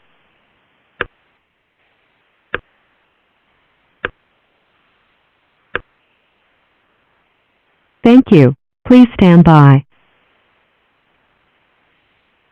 You will now be placed into conference. There are 77 participants in the conference. Inspection, which will take about 3 to 4 days to actually get scheduled. So we should be good to go here. It's not on here. What kind of license is it? It is a cultivation, and I think it's a limited. I don't recall if that's either. No, don't worry about it. Okay, so 3 weeks maybe they'll be calling for, you get fire marshal 3 or 4 days. That's what he said. Optimistic. It's optimistic, but well. Speaking from experience. Yeah. Okay. So, but you guys are zipping right along, and they should be asking for inspection before our meeting. Before our next meeting. All right. Okay. We'll look forward to seeing that they've been inspected. Anybody else on here? Yes. Poppin AK, license number 13613, and that's a retail store, and license number 13614, and that's a standard cultivation. And this just to refresh your memory, the licensee had a baby, which delayed the project. Now she's making the decision of whether or not she should just transfer these licenses to another person, because she's a mom now and I got a small kid, and depending on which way you guys go with a couple of the regulation projects you have, it might not be feasible for her. So I don't know how much time it would take, because there's some moving things like the regulation project, or if she needs to just transfer them to a different licensee. Her dad owns the building, so it's all about, finding a good tenant for him too, if she does transfer it. Okay. That's fair. Oh, and I do just have one more. Okay. Bluffside Gardens, license number 16015, and it's a limited cultivation facility. And I just recently got engaged by them to help them with their fire marshal application. So we're working with them to get all the information and stuff we need for the fire marshal application. And we will be submitting it, I believe, next week when I get back. And the fire marshal review queue is pretty long, though. So I can't give you a good guesstimate, but I can come back in November and give you an update. So in the past year, they haven't submitted No, fire marshal application? they have not. So they hired me to help them with that. That is Bluffside Gardens. It's a limited. All right. Thank you very much. Now, this brings us back to, we're looking for, let me just run down the list here, Brown's Owl in Fairbanks. Are you with us?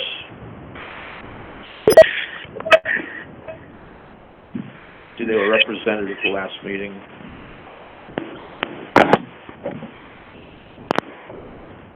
Applicant, not present. Yep, you're right, okay. Okay, Brown's Owl, are you with us? Okay, so we haven't heard from them a couple of times. Financial issues. In May, there have been a couple of instances where we've had licensees just kind of fall off the radar, and we've dealt with them accordingly. Do you have a recommendation, Greg? Mr. Chair, I feel like you could go one of two ways. You could allow them one more opportunity and let them know that if they don't show up at the next meeting that you're going to revoke their approval, or you could revoke their approval today. So I would recommend one of those two options. Yeah, it's a limited, they haven't been here, like I say, in December 2018, there's a request to provide a report at the next meeting. In February, there were financial issues reported, and then we haven't heard from them since. So, anybody got any ideas there? I would propose to send them a notice, let them know that if we haven't heard from them, we really need to hear by November, or we would consider revoking the approval. Chairman, in the past, have they received a letter? Through the chair, Mr. Jaime, every time we put a licensee on one of these things, we do send them a notice that they are on the agenda and the board expects them to come talk to them. Have they received notice that possible implication of their No, application? Okay. no. Okay, is that, solid plan?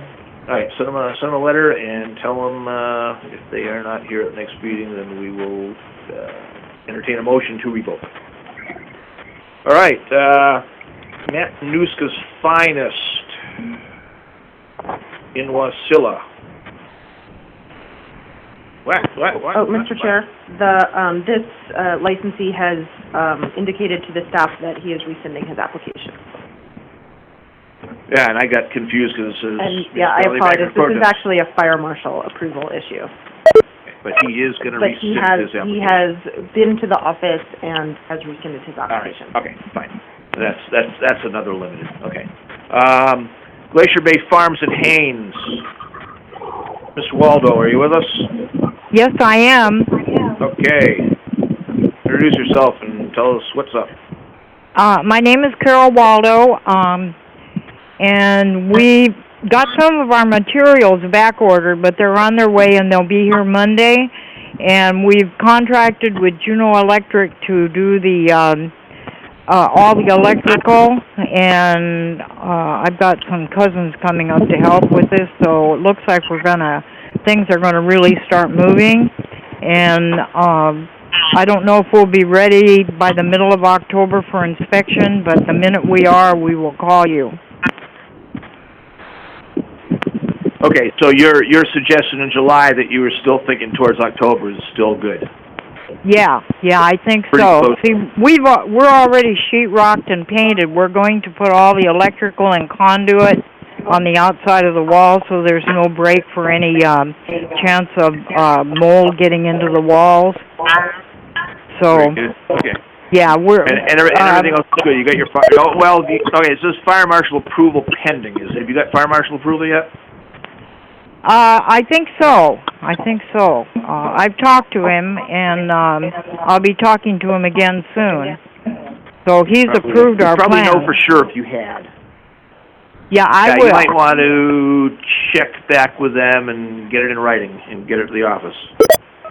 Yeah. Okay, so yes, I will. All right, if we haven't heard that you got inspected before the meeting in November, we will be looking to hear from you again. Okay. All right. And All right. Yeah, give the fire marshal a call like in the morning. Yes. All right. I will do that. Yeah, I think they'll approve of Juneau Electric doing our wiring. Yeah, okay. All right, which brings us to license 11960, Last Frontier Joint Operations in Ketchikan. Yes, this Hello? is Mike. Are you there? I heard a yes. Yes, this is Mike Kaiser with Joint Operations. Okay, Mike, good afternoon. Are you the licensee? Yes. All right. So it says you're waiting for some DEC approval? Yes, they required us to get a engineered watering system put in, and they required us to rip it out and have city trucked in. We just completed that, and we're waiting on our last nitrate test to pass. Standing in the kitchen now, it's outfitted and ready to go. All right, so when are you going to be having them come over and test your water? I hope this week, maybe next week, we will have the nitrate test passed, and I will call for inspection. Now, what kind of water system are you putting in, or you had to tear one out? Tanks brought, 2 3,000-gallon tanks, and now we're having to have city water trucked here because we couldn't get our rainwater system passed. Oh, you were going to use rainwater for manufacturing? Yes, we had a engineer put together a reverse osmosis with UV and chlorine added. We had it completely installed, and then we never were able to get it past DEC approval. It was quite a show. Okay. All right. So, but you're ready to call DEC? I think they're quicker than fire marshal, and. As soon as I have the nitrate test passed, we will be calling for DEC or calling for inspection in about, I'm hoping, 2 weeks. Okay, great. Thanks an awful lot. Thank you. Okay, Last Kind LLC in Fairbanks. The Last Kind LLC out there? You weren't here in July either. We heard anything from them? Hear anything after the July meeting? Alright. Give them about 1 second here.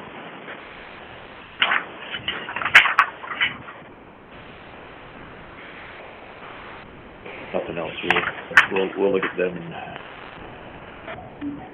November. Do we have a way to, does the fire marshal make available to the office directly when they do it, so they make an approval for a licensee? They send us Mr. Chair, they send us a form. Okay, all right. So we would know if like a Last Kind had been approved. Yes. Okay. Do we even know if they've applied for fire marshal approval? Do not know. All right. Okay, we'll hold off on a Last Kind maybe till the next meeting. Denali Herb Company in Wasilla. Denali Herb Company, DHC LLC. Are you with us?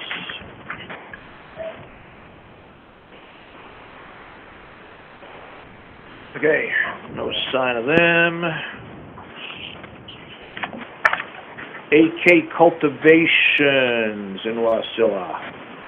Are you with us? Charles Campbell, Justin Bacher. No sign of them. They may be figuring we're doing it later on or tomorrow too. Bigfoot Bud Company in Kenai. Bigfoot Bud Company here. Okay.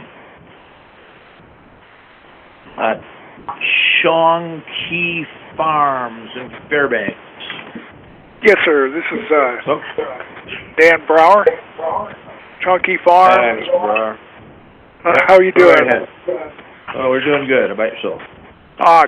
Just fine. Mr. Chair? Yes. Before you hear from the licensee, I just want to let you know that we have received the notice from the fire marshal where they say this application is non-compliant, and the comments are floor plans do not match plan review 2019 Inc. 1460, not showing the Groves building. That's what we've heard back from the fire marshal. Okay, Mr. Yes. What had happened is my builder suggested that that because of a little bit of movement in the Grow One facility, that he not attach the 2 buildings, and so he did. I didn't realize that was an issue, so I'm going back and readdressing that, and I'm either going to move that building to where it matches the plans, or I've already talked to his fire marshal, and he told me that as long as it matches the plans, he doesn't have an issue with it. So that's where I'm at. Okay, so you have to go back to the fire marshal for approval again. Right. I've already resubmitted drawings. I did that yesterday, and so I'm waiting to hear back from him. But yeah, I'm going to go ahead and do what I have to do to make it right. Sure. All right. Okay. Well, we'll hear from you. We'll either hear that you're all squared up, or we will hear from you in November. Yes, the winter held us up in Fairbanks. We had some underground power to put in and some other things, and just got delayed by the weather. So, okay. All right. We're making a lot of progress now. So. All right. Thank you very much. Thank you, sir. Okay. Galactic Herb license 14227 in Fairbanks. Hello. Hello. Hi there. Mr. Dalaka? Yes, it is. Okay, go ahead and introduce yourself to us, and you're waiting on the fire marshal? I got my plan review application back, and have been working to make the corrections and get the documentation to him. It involved getting an architect to change my building type and also working with a mechanical engineer. Okay. So, all right, actually, in the grand scheme of things, we're getting your license in August 2018. You're almost on track. Oh, well, thanks. I don't always feel that way. Okay, well, let us know in November. Hopefully, you'll be set by then. Yeah, I'm hoping to get my documentation and back to the fire marshal by the end of the month. With the building season and engineers and whatnot. Okay. And you're just limited there. Okay, very good. All right, thank you. Thank you. Okay, Bud Masters Limited Partnership at Talkeetna. Hi, yes, this is Tina 5530. Williams. Okay, I'm sorry. What was your name again? Tina Williams? What's your first name, Miss Williams? Tina. Tina? I don't know. Yes. I'm sure we have. Your licensee? Your licensee? Yes, I'm Russell Williams. License. Okay. All right. So you are waiting on fire marshal approval, or where are you at on that? We are waiting on fire marshal approval. Just got communications back from the fire marshal finally, and we're working on satisfying her needs. Okay. Very good. And everything else is ready? Yes. Yes. Okay. Cool. All right. Well, we'll hear one way or another in November. Thank you. Daliwoda Investments number 1 in North Pole.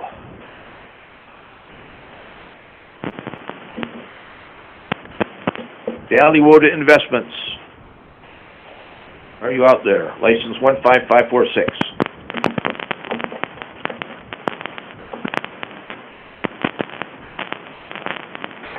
Okay, we'll shout out for them. We'll go through all these no-shows sometime tomorrow, probably. All right, they're just waiting for a fire marshal. And Bluffside Gardens in Talkeetna. We did Bluffside? Oh, I just didn't write that down. Oh, that was yours. Okay, all right. Right, okay, all right. Okay, good. Then that takes care of the roll call of old age. I should talk. All right, so we're up to board consideration. What time have we got? Is ready to take a 10-minute break? Yeah, the roll call of old age is 10-minute break.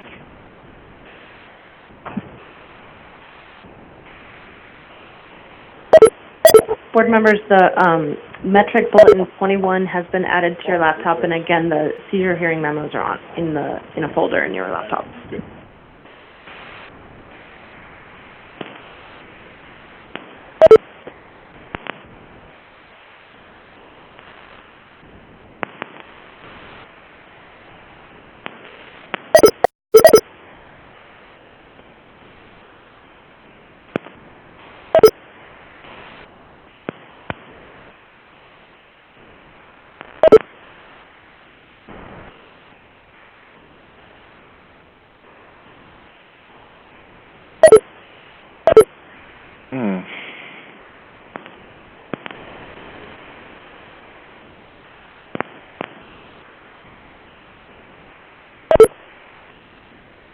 Are we still connected?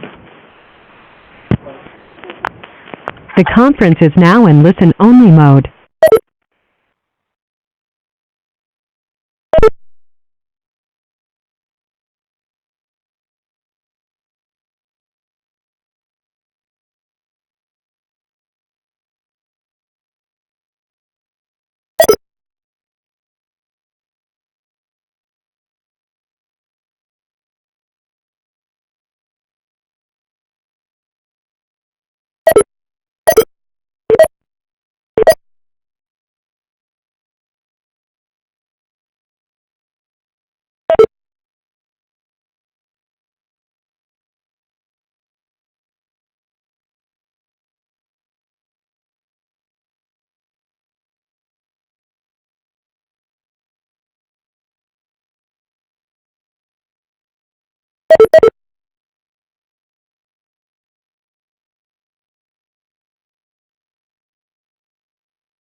Okay, we're going to let the record show I had bad luck with coffee cups in Nome. I think a couple of you might remember that. We almost had more bad luck with coffee cup in Nome. All right, we're back on the record, right? Okay, and we're going to knock off at 4:50 to allow Michael to get tapes changed and things ready. So, we're going to do board consideration. We'll do a couple of them here. Raspberry Roots. It's MJ22 requests, and of course I have to wake up my computer. And it looks like Raspberry Roots is represented. Yes, Janet Waldstein and Kim Cole should be on the phone. The conference is no longer in listen-only mode. Yes. Cole, are you with us? I am on the line. Can you hear me? Good evening. Okay, so we have got here. All right, Director. Thank you, Mr. Director. So the requests in this tab were originally submitted in December of 2018, and so I would just like to point out while the license is currently owned 55% by Jerry Workman and 45% by Kim Cole. At the time of these requests, the license was owned 100% by Kim Cole, so there was a transfer later. Ms. Cole sent in a number of requests to transfer multiple failed harvests from her cultivation facility to her her product manufacturing facility.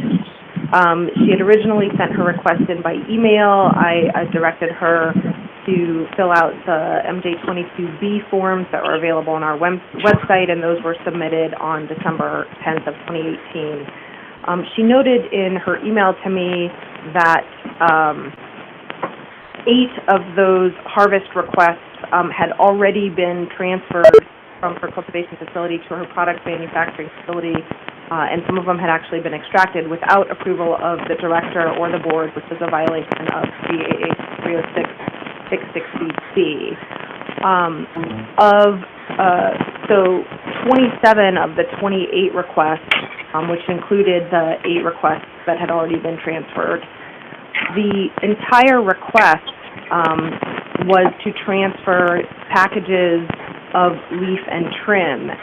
The harvests had all been finished in metric, which implies that you don't finish a harvest in metric until you've packaged all of the product. So the harvest was packaged in such a way that each harvest only produced 4 grams of bud or flower, which was sent for testing, and then the entire remainder of each harvest was leaf or trim, for a total of 108 grams of bud or flower out of 34,653 grams of leaf and trim harvested from the total 755 plants of those 27 harvests. That's 0.3% bud or flower, and that's not a believable conclusion. I did ask the licensee about this, and the licensee responded that they had packaged them all as leaf and trim at the time, and I'm sorry, you can see the licensee's response on page, let me tab down to that, page 35. The leaf and trim denomination was a placeholder because prior to January 1st, 2019, there was no immature bud option. There's assertion that the marijuana at issue, all of it was immature, and that even though they entered it all as leaf or trim, they did I'm just assign. following along They till did it's over, so I can. The conference is now in listen-only They're mode. already on. I would appreciate it. Okay. They did assign a certain fixed percentage of each harvest as bud and flower based on a visual estimation.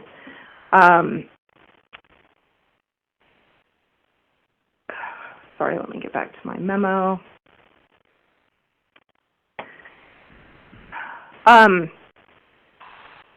For the 28th request, the package tag was incorrect. They provided a corrected request, but that in that particular one, the tag doesn't show up in metrics, so we're still kind of trying to work with the licensee on that particular one. To categorize everything as leaf and trim when it's not all leaf and trim is a violation, and this matter is under investigation, and I am working on an accusation. I know that there's been a long time that has passed since these requests were made.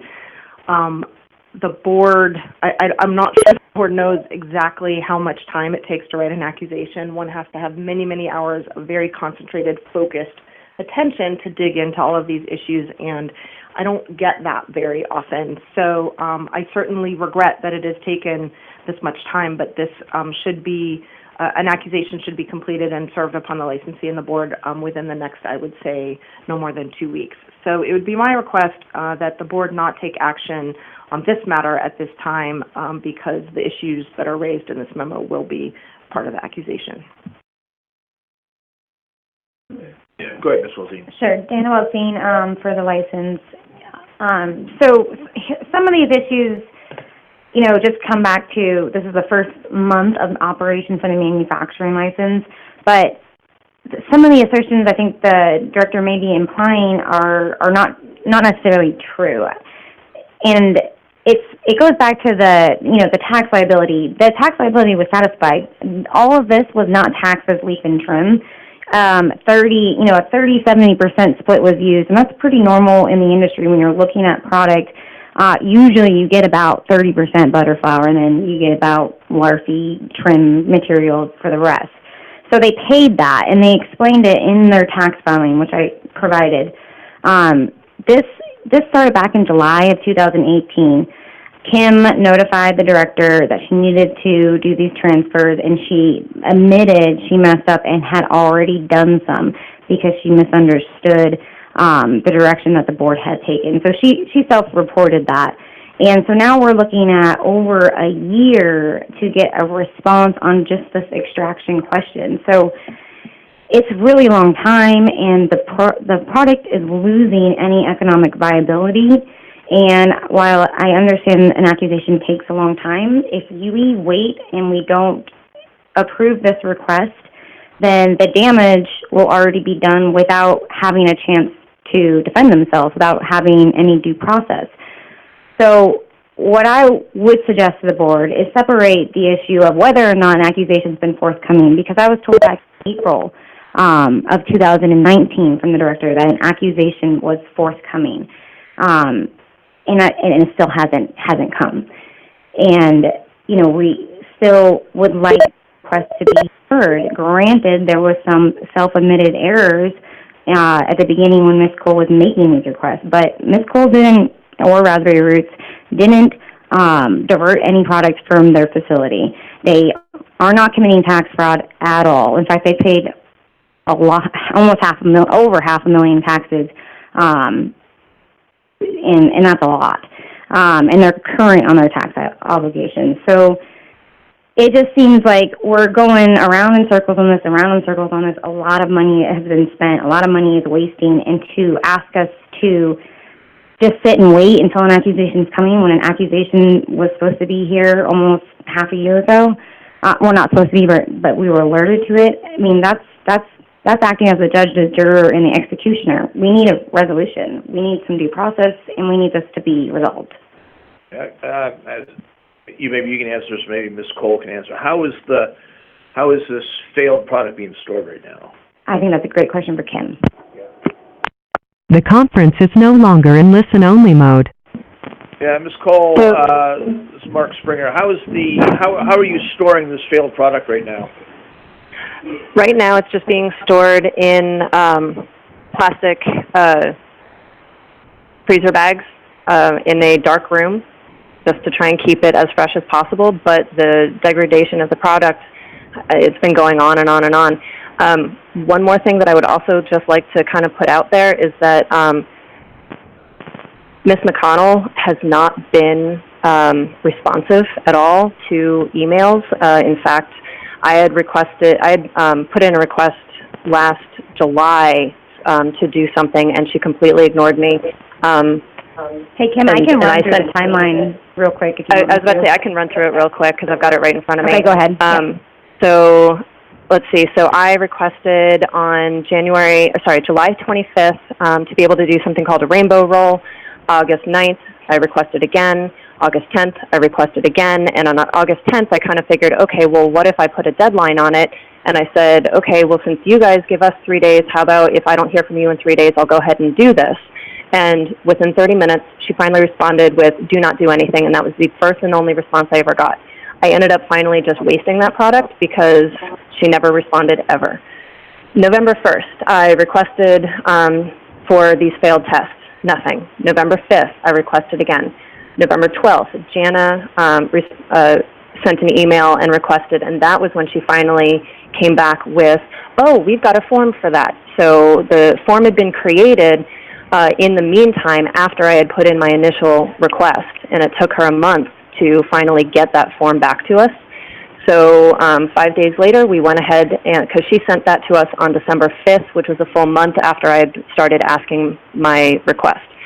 On December 10th, Jana sent the forms to Erica that were requested. On January 9th, a month later, I requested a status update. A month after that, February 13th, I requested a status update. February 26th, Jana sent an email asking, hey, Erica, would you mind looking at this before you go on vacation? February 26th, the same day, Erica responded to Jana that she would make it a priority when she returned. That was, again, February 26th. Now we look at March 25th, a month afterwards. Jana reached out to Erica about the field material. April 8th, I reached out to Erica. And then April 18th, I reached out to her. And then April 23rd, Jana reached out to her. And again, that was the first time that Erica finally responded was to Jana. She never responded once to me. It was only ever when Jana responded or reached out to her. And so on average, we're looking at me reaching out 3 or 4 times and then Jana finally reaching out before she would ever actually respond. And that was the first time she said that we were under investigation. So that was literally from the beginning of November to, or the end of October to the beginning, or the end of April. So that's a full 6 months that we had no idea what was going on. And then at that point, I actually requested to Hamilton and Banks on June 5th about it and asked them, do you know anything about it? And that's when Hamilton responded back to me the next day and told me that enforcement was absolutely not involved in any way, shape, or form. So he knew nothing about it. So we have not gotten very good communication from Erica, and I just wanted to let you know that because her write-up to you is a little misleading and one-sided, that we have reached out to her over and over and over and over and over again. This has been almost a year. The material is already degrading. It is not worth what it was once worth. We have waited, I think, long enough, and her saying that she needs 2 more weeks, I'm sorry, it's been almost a year. You know, she even said that she was going to make it a priority when she returned from her vacation on February 26th. So I would just add to that, you know, whether or not an accusation is forthcoming should be a separate issue, and any punishment from that or action by the board should be in that setting, in that accusation setting. We shouldn't be penalized and, you know, waste all this product and suffer damages before any accusation has been filed or ruled on by this board. Right now, we're getting a penalty for something that hasn't been ruled on by this board. And so what I would like this board to just look at is we, through, you know, the licensee, Kim, had submitted, actually I submitted it for Kim, request for approval, and there's been no action, no reason for denial. Really, we don't have anything to appeal because we've never actually got a yes or a no. What we would like is, yes, go ahead and move forward with extracting this, and then whatever comes out of that accusation, when and if it does occur, that's a separate matter. And then I would also like to point out the fact that at the time when we categorized this material, immature bud did not exist at all. So her saying, you know, it was kind of a standard practice at the time, which is why immature bud existed or was created, to just call it trim so that it didn't get confused with the A-grade bud that would be moved into a retail facility. So that's why I labeled it as trim, so it wouldn't get moved anywhere, it wouldn't be confusing. And then, you know, we ended up splitting it for tax purposes in the 70-30, which is kind of the standard, and we ended up paying more taxes on that than we would have if the immature bud had been a category at the time. I mean, I wish it had been, because I would have done that and we would have saved money. So there's no tax evasion. All of the product is still in the facility. There's been no diversion. We haven't done anything illegal. I definitely made the mistake, and I own it, of moving the product too soon. I forgot to ask permission first. But that's the major thing that I messed up on, was forgetting to ask permission. And now that you've asked permission, it's been a long time to get an answer. And then also, Kim, could you just add to why did you categorize the 4 grams that you sent to testing as bud and flower, so the board understands? Oh, so I was also told by other facilities that they have gotten product retested, and there was, so we wanted to kind of get it retested just to see, and so Metric allowed me to pull that out, and I know that in order to send product to a testing facility, it needs to be bud, so I took out, you know, the most bud-like product that was there, and trimmed it up and sent it to the testing. You know, I tried to send it to the testing facility again in order to get it retested.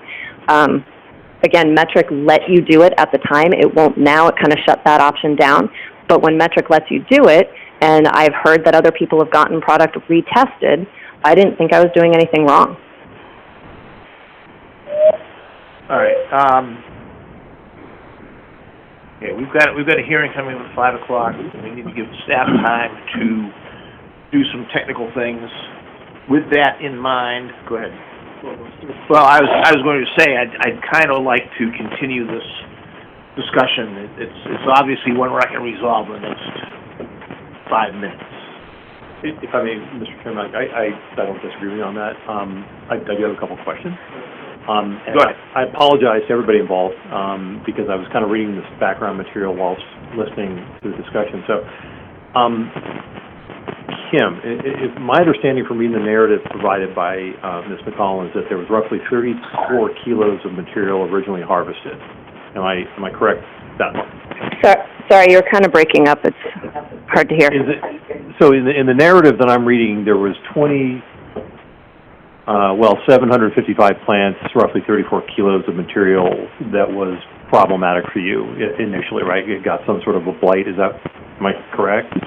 Yeah. Does 1,000 grams equal a kilo? Okay, yeah. Okay, fair. Sorry. I grew up in Europe, so. Okay. So, and did you, I may have misunderstood this part, but Kim, did you destroy some portion of that already? Or is that all still in storage pending the outcome of this discussion? Okay, so the initial weight is the wet weight. So you know that you lose at least half of that, if not more, as it dries and cures, plus all the stemmage, yada, yada, yada. So there's that aspect of it.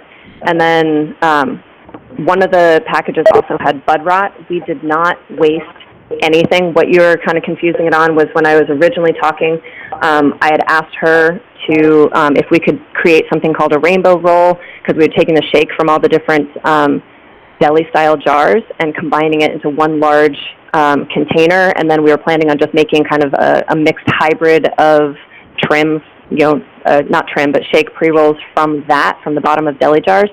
And I didn't think that would be a problem, and I requested permission, and we called them rainbow rolls is what the plan was.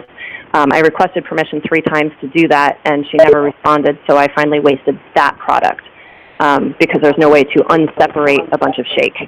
That's what I was talking about wasting. But other than that, nothing else got wasted. Okay. So and again, I know Chairman Springer wants to kind of wrap this up for today at least. So just real quickly, Kim, from your perspective, the issue is you've got all this product sitting there. You would like to move over to your production side, your processing side, and turn it into something usable that you can sell. Yes, He has already transferred some of it, maybe not all of it though, right, Kim? It was only 7 packages. 7 packages and paid taxes on that 7 packages. The rest of it is still sitting in the manufacturing, waiting to be transferred over. Oh, okay. Yes, I'm sorry. And Ms. McCall, again, apologies if I've completely misunderstood most of this conversation. It's your belief that there's a couple of improprieties here, one being the unapproved transfer of material from the grow to processing, another being perhaps an inaccurate accounting of the portions of the plant, the proportions of the plant for tax purposes. Both for metric purposes and for tax purposes, yes. Oh, okay. And then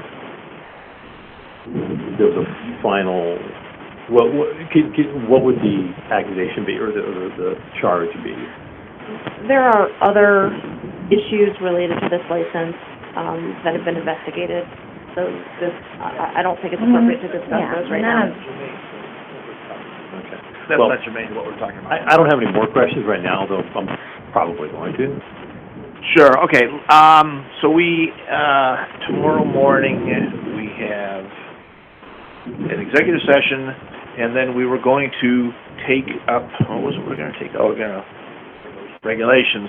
So this can trump regulations. We'll take this up as soon as when we convene in the morning, and then we'll get to regulations when we get to regulations.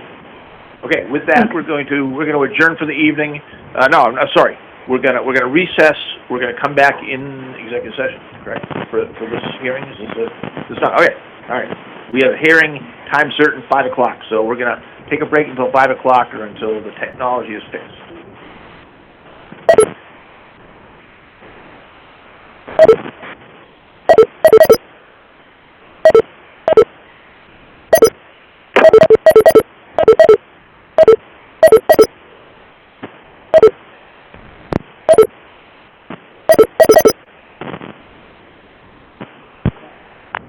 The conference is now in listen-only mode.